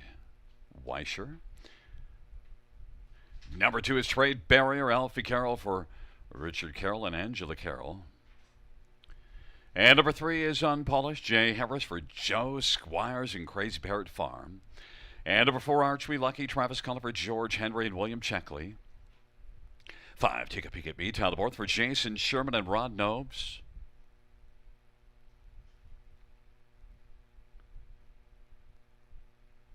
Number 6, Mike the Knight, Anthony Hott for Dave Holiday and Ben Holiday. Number 7, Garibaldi, it's Travis Henry for Jordan Summer and Blue Shoe Investments. And number 8 is Horoscope, Wayne Henry for Henry Stable and Dale on Farms. 9 is Thunder Romps, Jason Ryan for Courtney Robson. Field of 9, race 6 featuring the Super High 5. And Rob, we might as well get right to it. I don't think you have to be a very polished handicapper to find the 3 in here unpolished. No, not really. I mean, you just have to look back to that last effort. It was a dominant one from post 5. I still can't believe that she paid 2-1 on that occasion. I thought she'd be bet down more than that. She did break before that from post 7, but that's post 7, and she was trying to blast out of there, and it just wasn't going to work out on that night. So I thought that she's the one to beat. Clearly, I think she's the lone speed again, unless there's a battle for who's going to try to sit the 2-hole behind her. 2-5 on the board. Nothing, obviously appealing about that, Gary. But one that you can put on top of a high 5 ticket, or maybe people have singles in their pick 4s. I couldn't look past her at all. But she's one that you might want to play off the gate, because when she does make those miscues, it's usually pretty early. Number 6, Mike the Knight, sent up a Dave Holiday, who's put up some big numbers, and this one has 5 wins on the year. Yeah, and he was the one that I said, maybe he can get to unpolished in here with the right kind of trip. One that has proven to be versatile, can get up close and be right there, or also come from out of it. So I think Mike the Knight, 7-1 on the board right now. Not terrible value on that one, but does have to work from the 6-hole. Will likely be trying to come from quite a ways out of it. One Massive Ovation gets a nice post relief. Yeah, this one's interesting for me, because post 8 last time, post 7 before that, both times made up positions throughout the mile, and now you get to work, from the rail spot. And we've seen this one leave out nicely in the past. I think that maybe this is going to be the 2-hole sitter. If that's the case, who knows what happens in the stretch. But Massive Ovation is not one I'd leave off my exotic tickets, especially that Super High 5 wager. And I don't know if you've ever heard this, but if you like the 1, you can like the 9. Yeah, it's just try, tested, and true, right? At Grand River, any half-mile surface where the makeup is like this one, and we do it frequently, and it does work out probably more times than not. Thunder Romp's going to follow Massive Ovation out of there, and if that one gets away well, odds are he'll get away well, and he's hit the board in each of his last 3. So I think that Thunder Romp's, if it wasn't for that trailing post, I might have had him ranked higher, but he still might be able to get a good trip behind Massive Ovation. And if you can take Horoscope from post 7 last race and get a winner at 5-1, I guess you can take Horoscope here at least to get onto the top 5 at 19-1. Yeah, I mean, the one thing is I guess missed a week, but other than that, kind of faces against, I guess, a somewhat of a similar group, probably a little more substance to this one, but it was a big effort last time, right? Got away third from the 7-hole, came first over, kept on grinding, won by a neck, and was good enough for me to say, you know what, this is one that I'm not going to get beat out of that Super High 5 ticket by not having him in the bottom spots. And 19-1, I think, is an overlay on a horse that should be feeling pretty good about himself with a win last time and a second before that. And he was one that was good as a 3-year-old. He earned more than $1,000 a start, so it wasn't just those last couple races. He has credentials all the way going back. There is a look at 7 Garibaldi moving in behind the gate as well, and is currently 13-1. It's a field of 9 for race number 6, featuring the Super High 5 Massive Ovation. Trade Barrier, unpolished on the inside of the center arch. We Lucky and Take a Peek at Me. On the outside, Mike the Knight and Garibaldi, and Horoscope. In the second tier, Thunder Romps.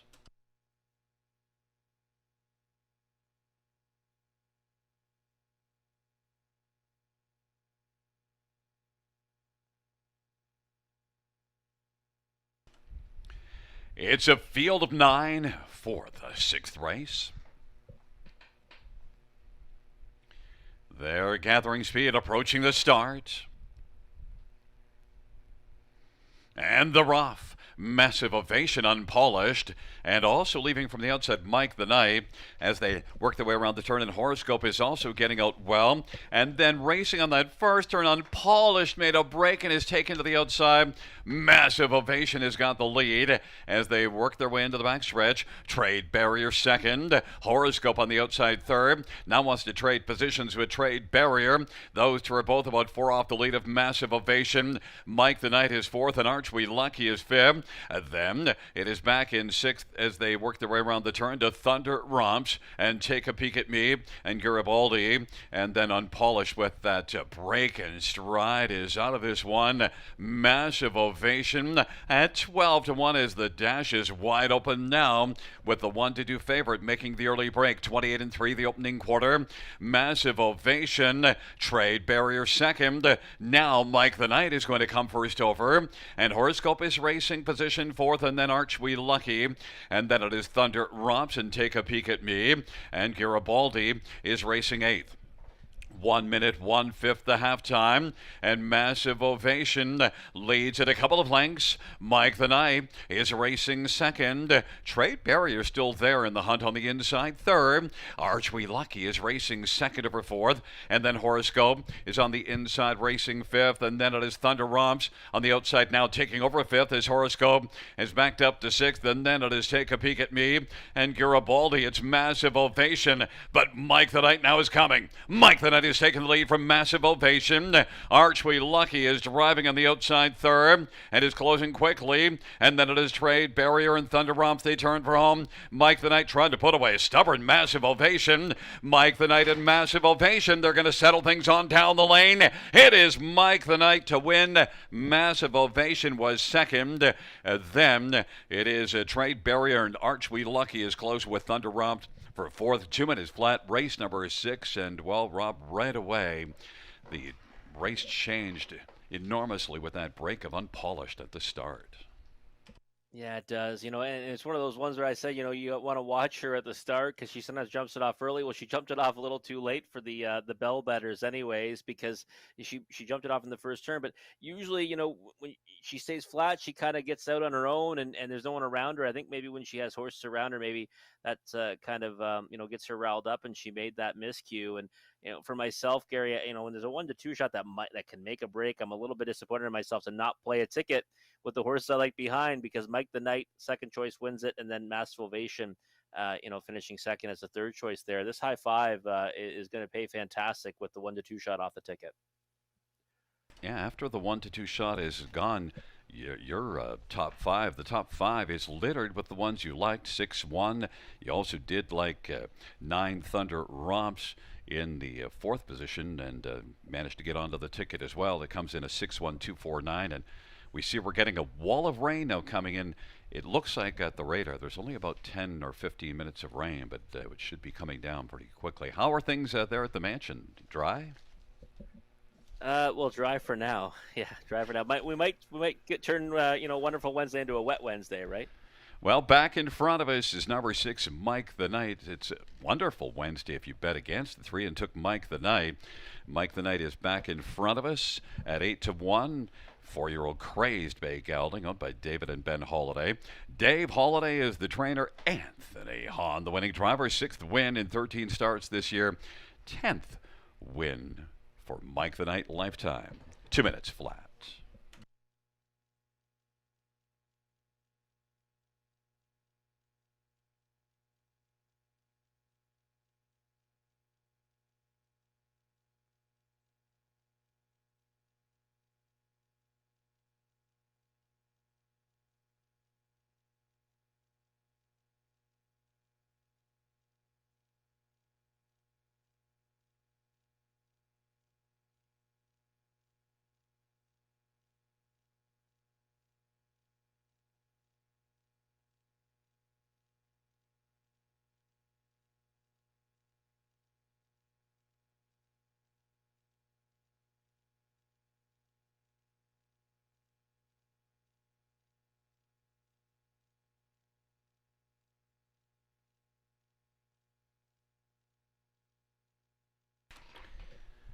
The sixth race payout, 6 Mike the Night, 1860, 950, and 471. Massive Ovation, 1070 and 540, and 2 Trade Barrier, 1180. $2 exactor, 130, $10 try, 382.65. Dollar win for 360.95.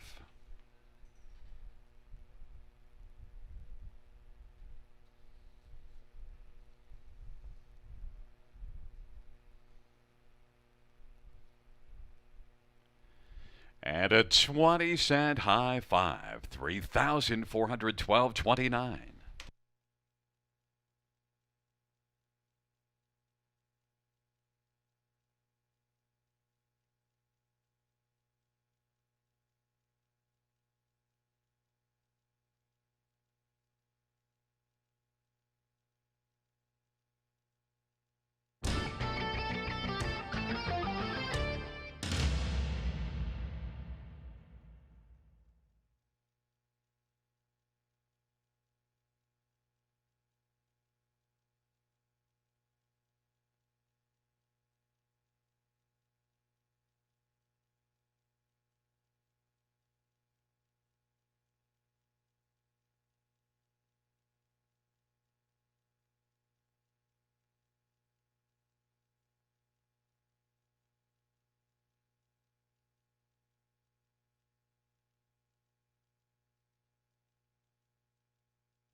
Sixth race, sort of finish from the top, 239-461-875. That's 239-461-875.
Let's do it. Is it? It's a pouring there still? Is it raining?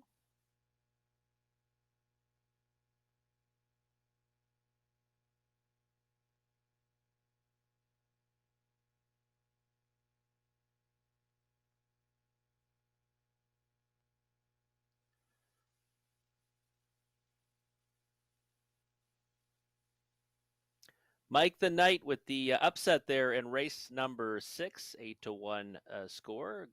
Congrats to those who backed him, and congrats to his connections. It's time now, though, for our final big multi-leg wager of the night. It's the late pick 4. Get started right here in race number 7. And I was actually going to play this one real skinny tonight, but it got a little bit wider that there's a scratch in the last race of one that I thought was a single. Well, let's take a look at my ticket here, starting in race 7. We're just going to single the one, AJ Knight, Richard Moreau, dropping down in class. We've seen this many times before, making the trip from Georgian Downs, was claimed 3 back at Mohawk Park. I think that from the rail spot, this one's going to be tough to beat. So I'm all in on the one, AJ Knight, here in race number 7. We're going to keep it consistent and go right back to the one in race 8. Heavy duty, post 9 last time Mohawk Park against much tougher. And closed up a spot, but now gets back to Grand River in a class that, he's already, slightly easier foes last time, but he's already proven he can win here, and he's been consistently, in the top 3 throughout the season, 8 victories, heavy duty, my single in race 8 as well from that rail spot. I think he's got a speed edge in there, and race 9, going to take them all. That's all 6 of them in there. So no handicapping required in race number 9. Thought this was a pretty difficult race. Condition claimer group. Just 6 horses. Going to take them all. My top choice is the 6, Prince Adair, who is the longest shot on the board. That's one of the reasons why I went to the all button. And then in race 10, we're going to have a single with the 1, Twain Sealster.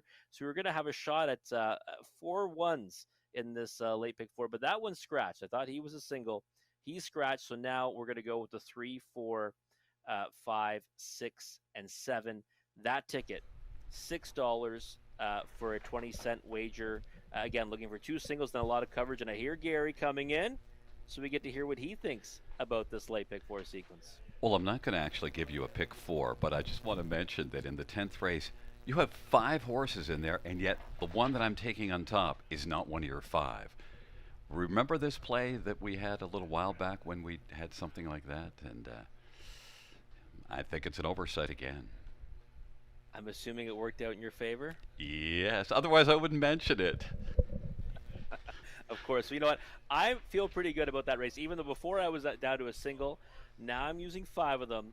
But listen, I like my ticket. Single, all button. I mean, I guess if you want to include Gary's horse, just hit the all button in the last leg as well. It won't cost you much more. Well, I should mention. Six. I should mention who the horse is. It's 2 Adrenaline Rush, whose 15-1 morning line is my top one. So we're going to see. I expect an Adrenaline Rush, despite being the first start of the year in the 10th race, to come up big. All right. Well, I'm looking forward now to that finale tonight to see, Gary versus Rob. He's got 1, I've got 5. So odds are in my favor, though, right, in that race number 10. But they're coming out onto the track for race number 7, and we'll be back in just a moment for a closer look at this dash.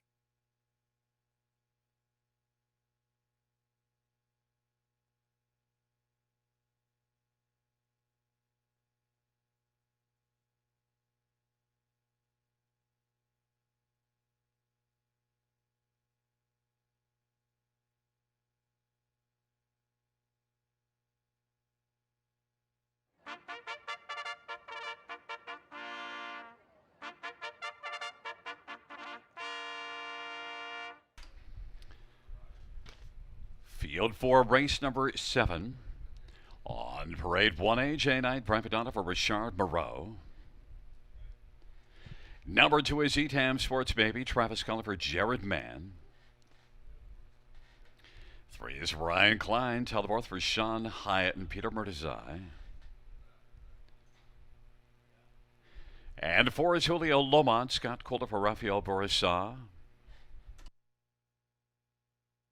And 5 is Living on a Dream, Colin Keller for Katie Jean Miller and Travis Forbes. 6, American Colt, Jay Harris for Stefan Larocque and Pierre Strasberg. And number 7 is Simon Said, Travis Henry for Cassidy Schneider and Robert Woodburn. Well, let's get a look at this field, and right away on the inside 1, AJ Knight for Richard Moreau. 8-5, the favorite, and the top pick of both Rob and I. Yeah, I think that AJ Knight's got a big edge in here class-wise, obviously post-wise. And you gotta love the fact that he races for rock solid connections as well. So, post 5 and 6, his last two at Georgian Downs and against tougher company, I thought they were both decent third place finishes. And now tonight, I think we're going to see him push out of there from the rail spot and maybe try to go all the way in the front end. I think he can also trip out as well, but I just think that he's going to be tough to beat in here, Gary. Well, and then if somebody's going to beat him, you didn't use the horse in your top four, and I understand why, because there's some negatives about 6 American Colt, but there's also some positives. One of them is the 15-1. Yeah, 15-1 right now on this one. And I'll be honest, I almost, used this one in the top four, and I kind of struggled with him because he was a solid winner two back here at the river in this class, then went to Georgian Downs, had post 8, got used hard early, and then got beat by a wide margin. I thought that, the depth of that group that he beat last time was significantly easier than this one. I think there's some tougher rivals this time around. So I think that's why he's 16-1. If he got into the exotic somehow, I wouldn't be too surprised, but I do think he's in deeper waters tonight. Yeah, and that park trip last time, he fired out from post position 8 at Georgian and got hung by one, and that did him in. But he left here in 26-4 July the 6th. We know he can fly off the gate. Number 2, Etam Sports Baby, is one that you used in your second position, and it's the first start off the claim, moving to the barn of Jared Mann. Jared's put up some numbers. Yeah, he's put up some big numbers, and this is one that looks that it should be competitive in here. I mean, last few starts might be a bit underwhelming. Dropped down last time, but you go further down the page and you see some competitive races against similar companies. So I think this one, maybe off the claim, we've got a reason to think he might improve, and if he does, he can be right there at the finish and maybe get the place spot, hit the ticket. 7-1, much bigger price than I was expecting on the 2 Edam Sports Baby. And Julio Lomont off a claim is 10-1, and look at the now limited sample size, but Rafael Burros saw 6 wins in 11 starters this year. Yeah, this was interesting to me. I thought that this horse, has got a big time reason to take a step forward, and I wanted to kind of, see what kind of action this horse took in the odds board. Not much at this point, 9-1 right now, but I do think this one can be in the mix. So I think the price is right on him. There's no question about that, and I won't be leaving this one off my exotics. That's for sure. One of the problems with Simon Said I see is that American Colt's going to leave to his inside, no doubt. Simon Said stuck on the outside. 5-1. Yeah, one of the worst spots you can be in is when you've got an outside post being beside one directly beside you that's going to leave as well. So if American Colt leaves, that's going to even further diminish his chances, Simon Said, from post 7. I think that, as a horse, he certainly figures in here class-wise. It's just a matter of the post for me tonight, and I think that he's going to have too much to make up in that department. Yeah, and 5 wins this year in 14 starts, 41 wins lifetime. He knows how to get the job done, but yeah, he's got maybe some problems. We'll see if Simon Said can overcome, because certainly he's a very nice horse. But it is a field of 7. It is race number 7. It starts the win for.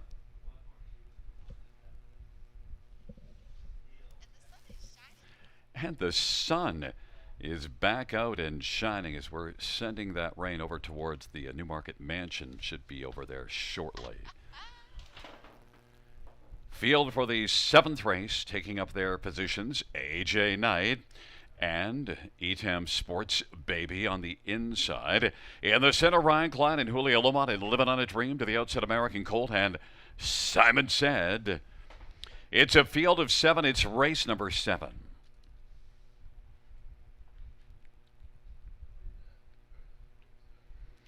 Field for the 7th race is at the start and they're off, and it is AJ Knight who's going to bolt out. Living on a Dream, Etam Sports Baby, and American Colt, and Ryan Klein as they race their way on around the turn, but into the backstretch they go. Living on a Dream wants to live on the lead over AJ Knight. Etam Sports Baby is 3rd. Ryan Klein, Julio Lomont. Then it is back to American Colt, and Simon Said is trailing the field.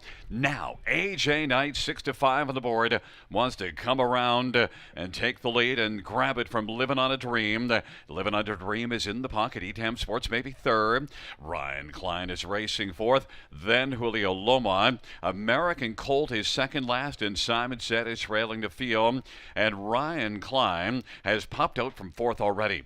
It is A.J. Knight who's got the front. A.J. Knight. Ryan Klein is up and challenging. Living on a Dream is in the pocket, and on the outside, Ryan Klein first up third. Etam Sports Baby is racing fourth.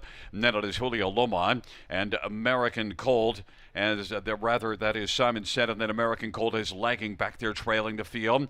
They race their way on into the backstretch, and it is A.J. Knight who's got the front. A.J. Knight, Ryan Klein, as they work into the backstretch, is battling for second with Living on a Dream, who's sitting there, living in the pocket.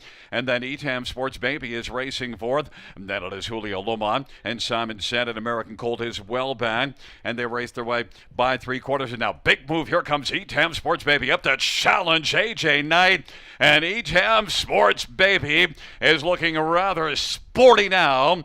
A.J. Knight is second, Living on a Dream is third, and then collaring fourth is Julio Lomon, and then on the inside, Simon Said. They turn for home. Etam Sports Baby at 5-1, able to get the better of A.J. Knight. Then finishing third will be Living on a Dream, and fourth is Julio Lomon. 156 flat. Etam Sports Baby. That was a nice effort when Etam Sports Baby pulled out. Rolled by A.J. Knight with not a lot of resistance. No, it was race over, Gary. You can see the minute this one came to the outside, he was absolutely loaded with pace. And again, we talked about this one, getting back to maybe his previous form you see towards the bottom of the program page, and I think even better than that tonight. I mean, 56 flats, a big mile over this surface, and it went past the favorite like he was standing still. And A.J. Knight, it wasn't like he raced poorly. He still ended up finishing second. It was, clearly the best of the rest. Just Etam Sports Baby was much the best first start for Jared Mann off the claim. Well, that was your second choice, and that was the key, the first start, Jared Mann. And also a gate position, but really, Etam Sports Baby didn't rely on flashing a ton of gate speed, but had all the speed you needed when it mattered. Yeah, just kind of get away off the gate and just look for an opportunity to make the move to the outside. I mean, A.J. Knight got used a little bit hard in the early going, but then got reasonable second panel and stepped it up again in the third quarter. But again, I don't think it mattered tonight. This horse was much the best, and he was going to win no matter what the trip was. Well, coming back in front of us is that winner of race number 7. It is number 2, Etam Sports Baby, a 6-year-old sports writer. Bay Gelding, owned and trained by Jared Mann. Travis Cullen, the winning driver. It's the 4th win this year, 9th lifetime, Etam Sports Baby.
The 7th race payouts to Etam Sports Baby, $12.60, $570, $431, A.J. Knight, $310, and $270 and $5. Living on a Dream, $350, $2 exactor, $31, dollar try, $48.45, dollar super, $167.25, and the dollar pick 333, $89.15.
Seventh race. Order of finish from the top is A 216435. And the claims, once again, 216435, the order. 1 AJ Knight, the new trainer will be Felix Racing Stable. And 7 Simon said the new trainer will be Bruce Goit and Michelle Bohr. Correction, it should be the trainer Bruce Goit.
Field 4, race 8 on parade. 1 heavy-duty ride approach for Natalie Elliott. Number 2 is Field Gunner. Travis Henry for Jordan Sumner and Blue Shoe Investments. Number 3 is Run Like Hill. Samuel Fillion for Francis Guillemet.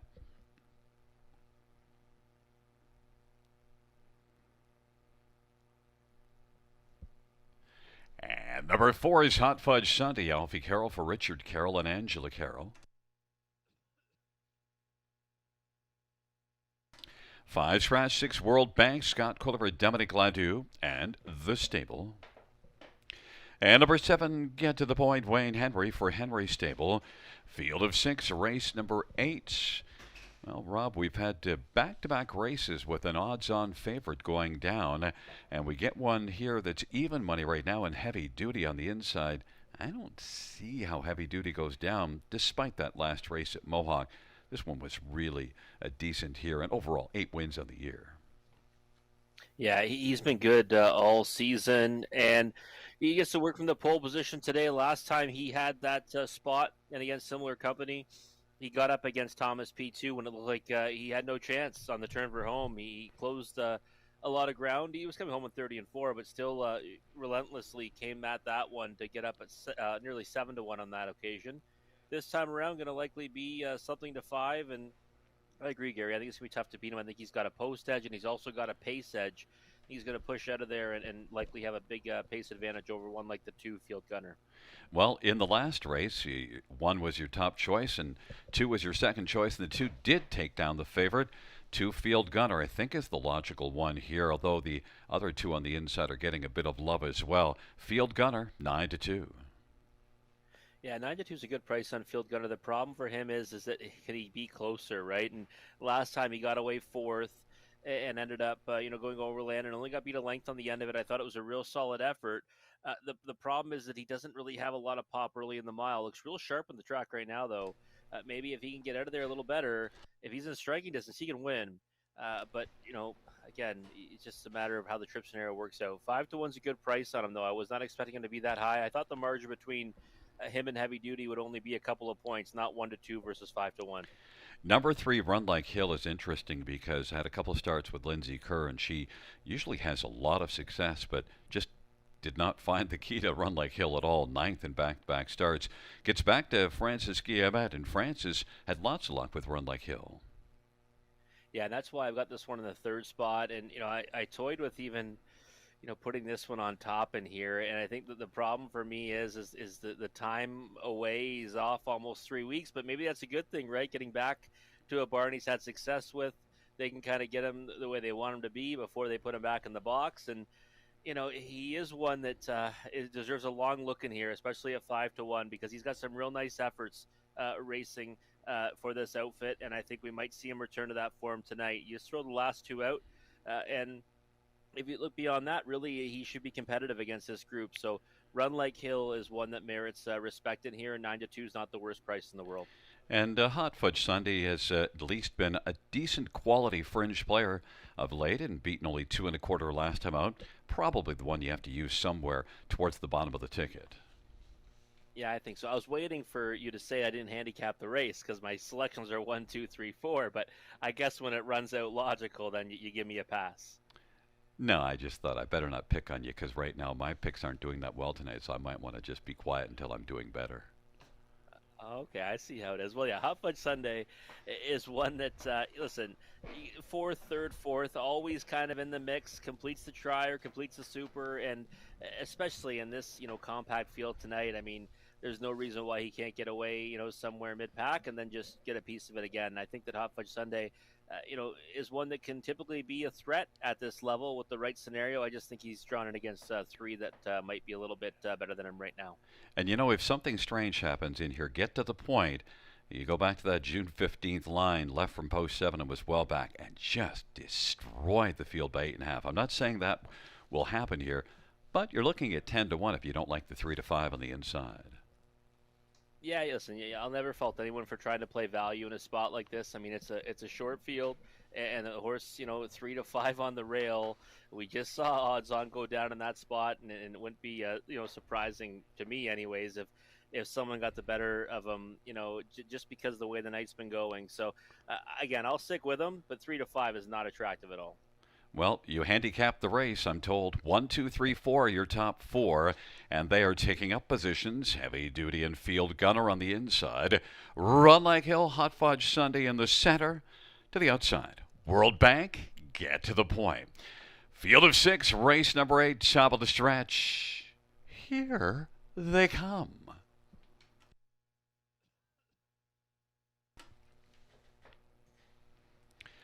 It's a field of six for the 8th race. There at the start of the off. Run Like Hill, Heavy Duty, Hot Fudge Sunday, Field Gunner, then World Bank, and Get to the Point is back trailing the field as they work around the turn, but Heavy Duty right out to get the lead. Field Gunner left well enough to get the pocket trip, and then Run Like Hill now is going to find a spot on the inside third, then Hot Fudge Sunday, World Bank, and Get to the Point, and Field Gunner wants to pop out and try to challenge Heavy Duty, but Heavy Duty says, no. I got the lead. 4 to 5 on the board. I'll take you past that opening quarter in 28 and 3. And Field Gunner, you can go right back into the pocket. Run Like Hill is racing third. Hot Fudge Sunday fourth. And then World Bank and Get to the Point, 6 in a line as they race in behind Heavy Duty, who's the 4 to 5 favorite, with Field Gunner right there gunning along in the pocket. Run Like Hill is positioned to third. And then it is Hot Fudge Sunday. And then World Bank and Get to the Point. Now Get to the Point has popped out, but still trails the field.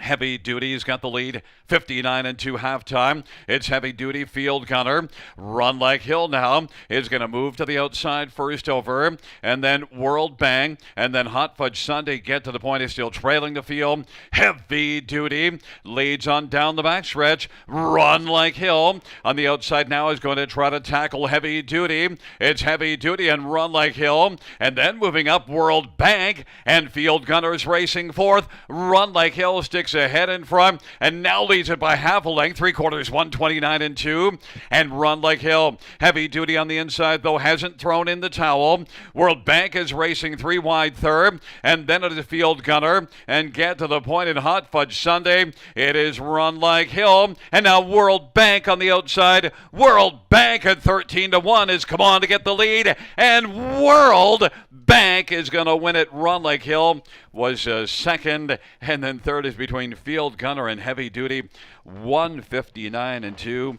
A field of six. We talked about 5 of them. Well, we get to talk about number 6, World Bank, the one we didn't talk about now.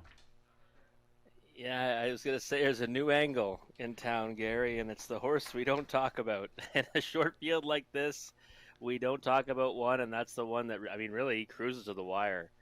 It was pretty easy in the end. When a horse wins at 13 to 1, usually there's a bit of a fight that happens or maybe a mishap somewhere. Nope, this horse just raced really well. It was spotted nicely second over by Scott Coulter and really stratted out nicely in the stretch to get the job done. Heavy Duty on the engine, got challenged by Run Like Hill. I said, okay, well, it's just going to be those two now, maybe Field Gunner, but nope, World Bank had other ideas. Well, and the thing with World Bank, hadn't raced in 4 weeks, has one top 3 finish in 8 starts this year, but was a very good 3-year-old and earned some substantial money and flashed that ability as a 3-year-old, but didn't come into this race with any form.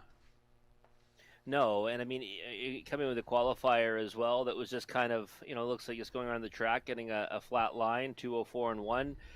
Kind of tough to find this one. I couldn't do it. I gave him a look because I know he's shown some ability in the past, but when I delved in deeper, I said, okay, well, not today. We'll watch him for next time. But sometimes the ones you watch for next time, win a week early or two, and they pay 13 to 1. Well, 3 consecutive races with an odds-on favorite that all went down, and this time it is a 13 to 1 shot in the name of number 6, World Bank, who is going to put some money in your bank account if you have World Bank on top. World Bank is a 4-year-old bar-hopping bay gelding owned by The Stable. Dominique Ladoux is the trainer. Scotty Coulter is the winning driver. It's the first win this year and the fifth lifetime for World Bank. And note it is the driving double on the evening for Scotty Coulter, the second for the Tan Tornado. 2 for Tan.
Eighth race payouts number 6, World Bank, 29.10, 14.70, and 5.40.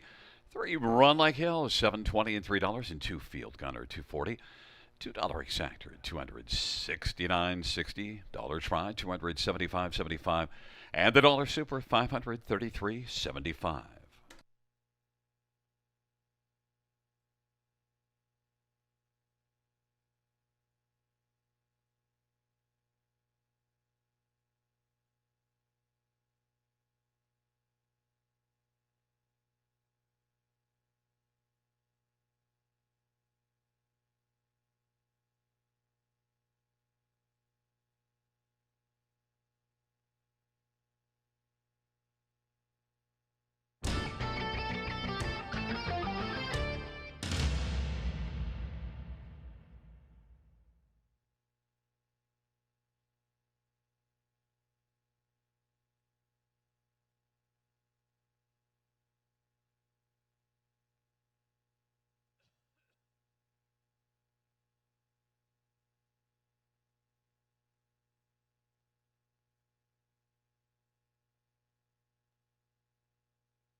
A three sorter of finish from the top is a 4326 scratch 1-5. That's 4326 scratch 1-5.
Field for the ninth on parade. One Rising Dragon, Scott Quilliver, Sheldon Rose.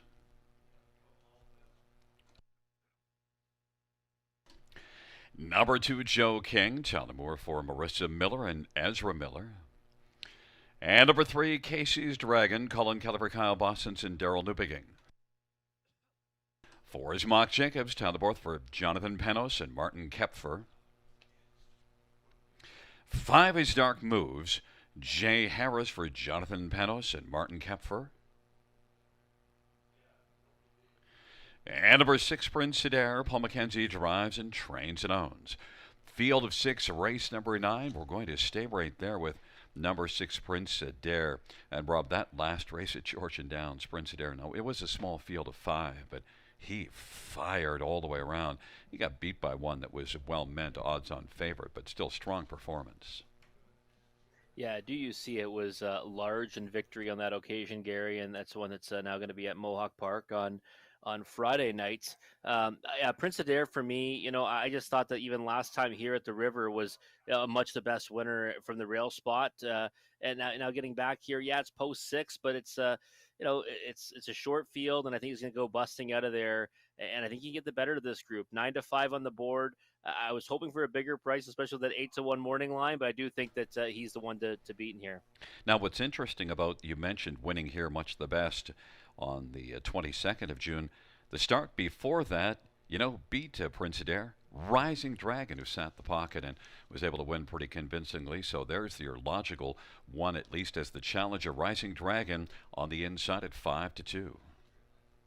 Yeah, Rising Dragon gets to work from that pole position, scoring down right now for Scott Coulter, and I think we're going to see this one bust out of there. And I think that that effort on June 13th was a good one. He won by as much as he wanted on that occasion. And I looked at this race originally, and when I put Prince Adair on top, I thought that it was a pretty tough group, especially since the one I liked has to work from the outermost post. But Scotty's really getting this one fired up right now. Rising Dragon looking pretty sharp out there.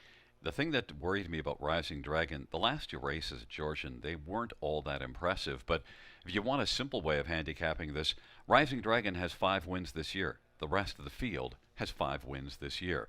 Number 2, Joe King. Well, not joking if I say I think this one has a potential to win here. Was beaten only a length June the 24th. And so Joe King is 7-2 on the board.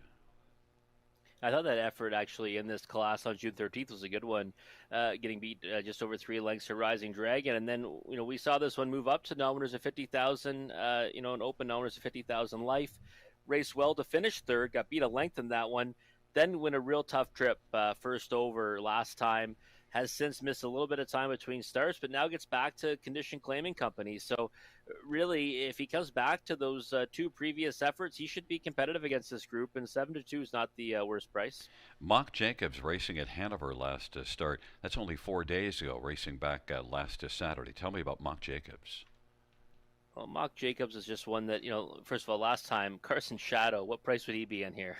I mean, he'd be a heavy favorite, as well as other ones he faced in that non-winners of 3,000 last 3 event. And I actually had this one picked for a piece on July 8th at Mohawk Park, and that 15,000 condition claimer on the big track. So I would, wouldn't be right for me not to put him somewhere in the mix here at the River in this compact field. So I thought that he might take a little more support than he's getting right now, and 12-1 I think is a pretty big overlay, Gary.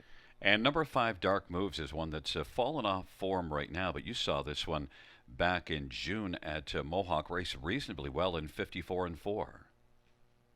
Yeah, he's actually had a few efforts where you'd say it's almost like a Dr. Jekyll and Hyde situation where he races really well, and then other ones where he doesn't really show all that much. And he's been trying to go from off the pace recently and making moves late in the mile. It hasn't worked out. Maybe he'll have better success tonight, but I think he's on the bottom of the exotics for me at best. Well, Rob, now the odds have flipped. Rising Dragon is 3-1, and the fans are rather Rising Dragon on the inside, even money. Prince Adair is flipped to 3-1, so value on our top pick. Taking up their positions, Rising Dragon, Joe King on the inside, Casey's Dragon, Mock Jacobs in the center. On the outside, Dark Moves and Prince Adair. Field for the ninth race is at the start of the rough. Rising Dragon, Mock Jacobs, Prince Adair from the outside. Will Gunno. Then Joe King, Dark Moves, and trailing the field is Casey's Dragon. And it is Rising Dragon who's got the lead. Mock Jacobs is racing second.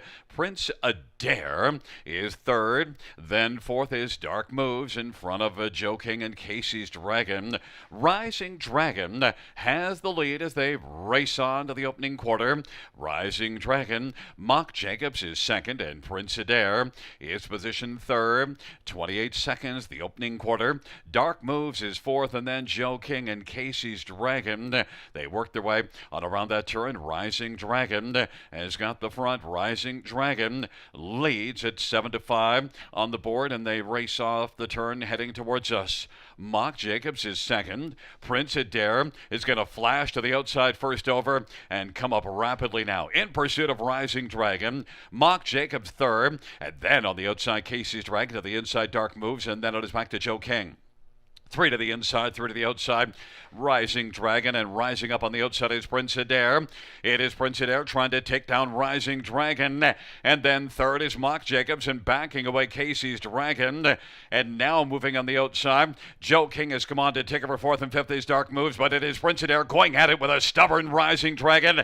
And they are dueling.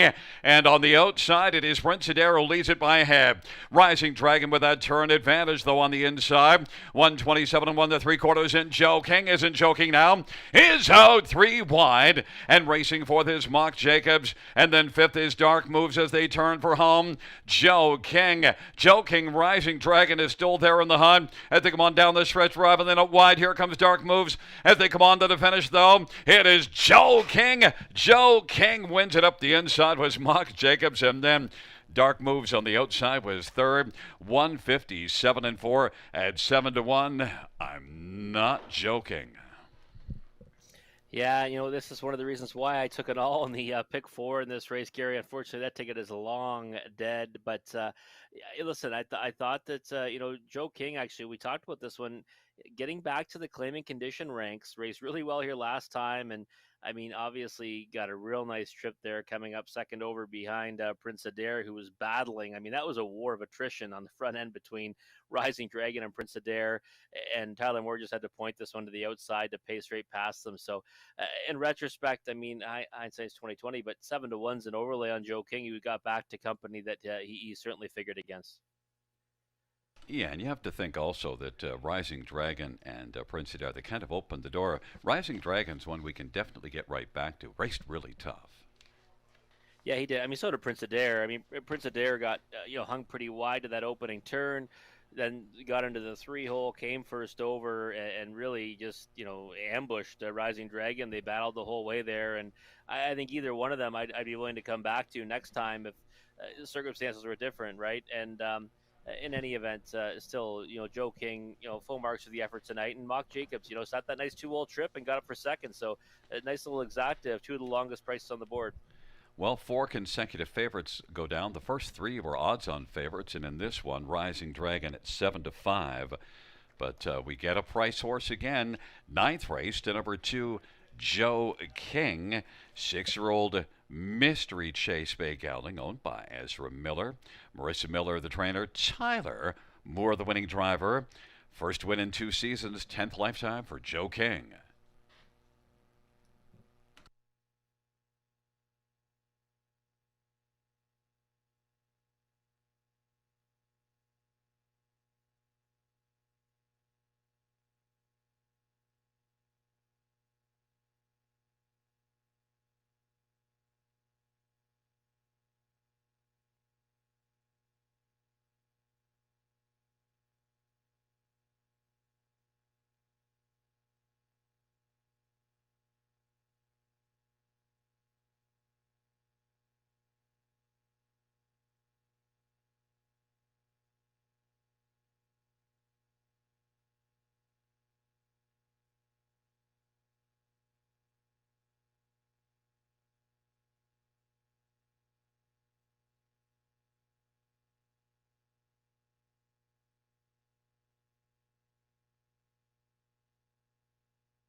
Ninth race payouts number 2, Joe King, $16. 810 324 Mark Jacobs, 860 and 480 and 5 dark moves. 520 $2 exactor, 75 $10 try, 237 $30 super, 515 35.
Ninth race, Sora finished from the top, 416235. That's 416235.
Field on parade for the 10th to Adrenaline Rush, Travis Henry for W. Brian Moran and the stable. Number 3, Galterio Hanover, Travis Colliver, Jay Conklin, and Percy Jones. 4 is Coin Flip, Tyler Moore drives for Jonathan Penos and Martin Kepfer. 5 is One Man Army, Paul McKenzie drives and trains and owns. Number 6, Rummer Champ, Jay Harris for Mitchell Tierney and Robert and Ron Woodburn. 7, Dance Machine, Nick Boyd for Courtney Robson and Julie Sega. 8 is Primetime Sister, Colin Keller, Kyle Bossons. And 9 is Delightful Magic, Brett Madonna for Chrislyn Nother. Field of 8, race number 10. Let's get a look at this field, the final dash, and we've had a parade of favorites go down, and more of a lukewarm favorite in 3, Galterio Hanover, your top one here, 2-1, but certainly off that last race, looks like one getting ready to win. Yeah, he's been knocking at the door, hasn't he? He's got back-to-back runner-up finishes, and post 7 last time, left out of there, got the 2-hole, and I thought put up a decent effort behind a dominant winner in Brightside Melvin, and now maybe it's his turn to win. The 1 Twain Seal Street was going to be my single in here, and I thought that he'd be really difficult to beat. That one's scratched, so Galterio Hanover for me, and right now 9-5 on the board. And you have to assume Galterio Hanover is going to fire to the front. Left the gate from post 7 last time out. Number 4, Coin Flip. Tyler Moore, the driver. This one was good at Clinton 2 races ago. Hanover, not so much, but you tell me. Yeah, he got away 7th off the gate. Didn't really have much of a chance after that. It was a little bit tardy at the start as well. 2 back, Clinton raced pretty good. That's against Open 7,000 claiming company.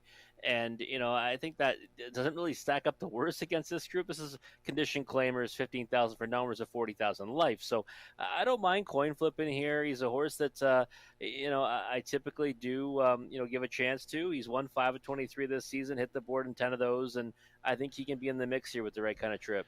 Well, and the trainer, Jonathan Panos, 27 top 2 finishers in 70 starters. So Jonathan's been putting up some strong numbers. There is 5, One Man Army. 54-1 at Georgian last race is a good mile. 0 for 12 in the win column this year, but at least can be a contender here. Yeah, and that was against a decent group. I mean, we just saw, Prince Adair. He came out of that race, and obviously he just got too tough a trip in the 9th race, and this one, didn't finish too far off them in 4th, and this is now, 3rd start back off a layoff, so I think we might see him at his best. He's just getting more action than I wanted to see. He's 2-1 on the board right now. I thought he'd be a better price than that, but I guess the scratch of the 1 Twain Sealster obviously affects everything. So I think One Man Army's got a chance in here, but 2-1 for me on a win ticket is a little bit too short on him.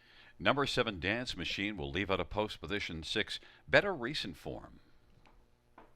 Yeah, he's he's been racing better as of late, and he's been hitting the board with frequency. Just the 0 from the win column, right? I can't put him on top, but you got to respect his chances underneath when he's hit the board in 8 of 22 so far this season. Difficult post to work from, but Nick Boyd might be able to get him in a position to hit the ticket. And number 2, Adrenaline Rush. I took a flyer and used this one on top.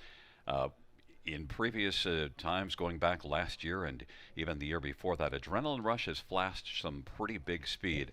But it is the first start of the year, so it's a bit of an iffy choice. But I get 9-1 for on top, Rob.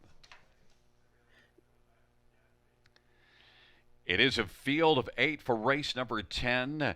Adrenaline Rush, Galterio Hanover on the inside. Coin Flip, One Man Army. Rhymer Champ in the center of the outside, Dance Machine. And Primetime Sister, 2nd tier, Delightful Magic. It's a field of 8, race number 10. They're at the start of the round, and Galterio Hanover is going to leave out strongly with one-man Army and Reimer Champ, and on the inside, Adrenaline Rush. But as they rush around that first turn, Galterio Hanover has the lead. One-man Army is racing second. Adrenaline Rush is third. Then it is Reimer Champ and Coin Flip, and back to Delightful Magic. Then Dance Machine and Primetime Sealster.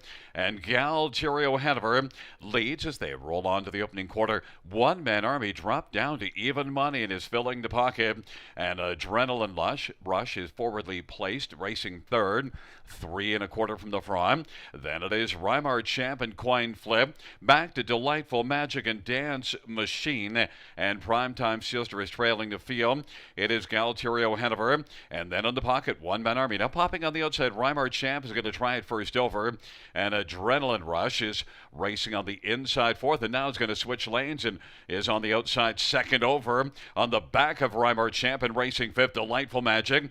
Halftime was 59 seconds, a 30 4 second panel breather. Trailing 3 are Coin Flip and Dance Machine and Primetime Sealster. Galterio Hanover is getting tested by Reimer Champ. Galterio Hanover game on the lead though. Leads at 3/4. Reimer Champ is second. One-man Army in the pocket. And Adrenaline Rush is going to rush now and pop out 3 wide. And then Delightful Magic is racing fifth. And then it is Dance Machine and Primetime Sealster and Coin Flip. And it is Galterio Hanover. Adrenaline Rush is coming after Galterio Hanover. Backing away Reimer Champ. Galterio Hanover, Adrenaline Rush. And One-man Army is racing third. And then coming into the picture, Dance Machine from off the pace. They turn on down the stretch drive. Galterio Hanover on the inside. One-man Army on the outside, Adrenaline Rush. Galterio Hanover was able to hold on. Adrenaline Rush was second. Then it was One-man Army and Delightful Magic and Dance Machine. 157-1.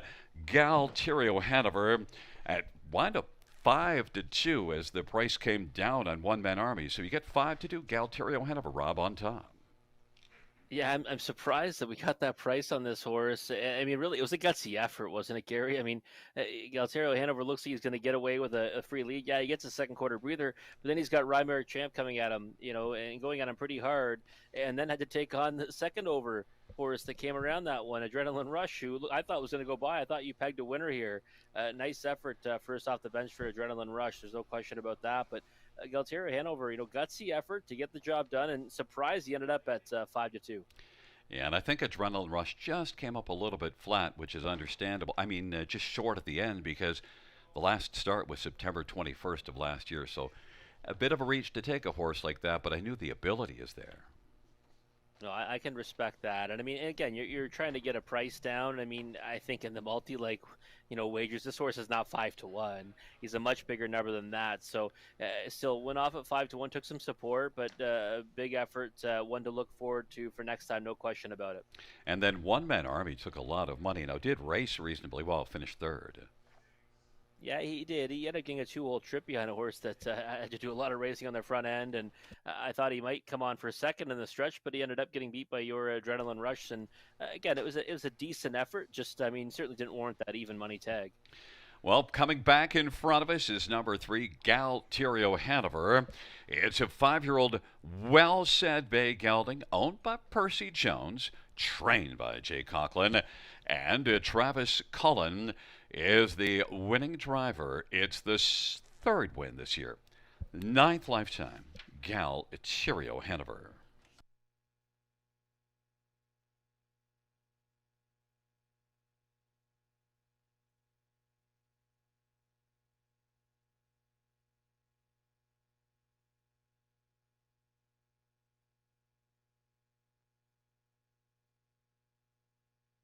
Note it is the driving double on the evening for Travis Cullen, taking the 10th with Galterio Hanover in 157-1.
The 10th race payouts 3. Galterio Hanover 770, 360 and 282. Adrenaline Rush 760 and 450 and 5. One Man Army 260. The Exactor $2 ticket $32.90. Dollar try $47.55. Double of 2 and 3 $44.20.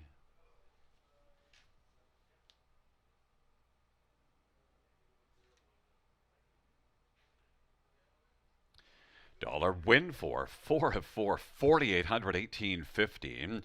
Dollar high 5 $834.50.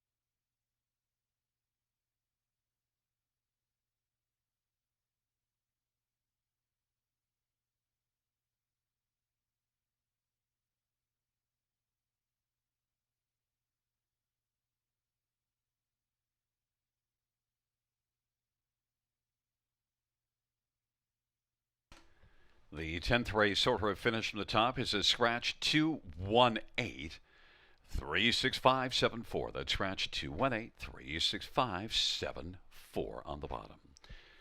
That does conclude the live harness racing program. Action resumes this coming Friday. Our first dash will go to post at 6:30 p.m.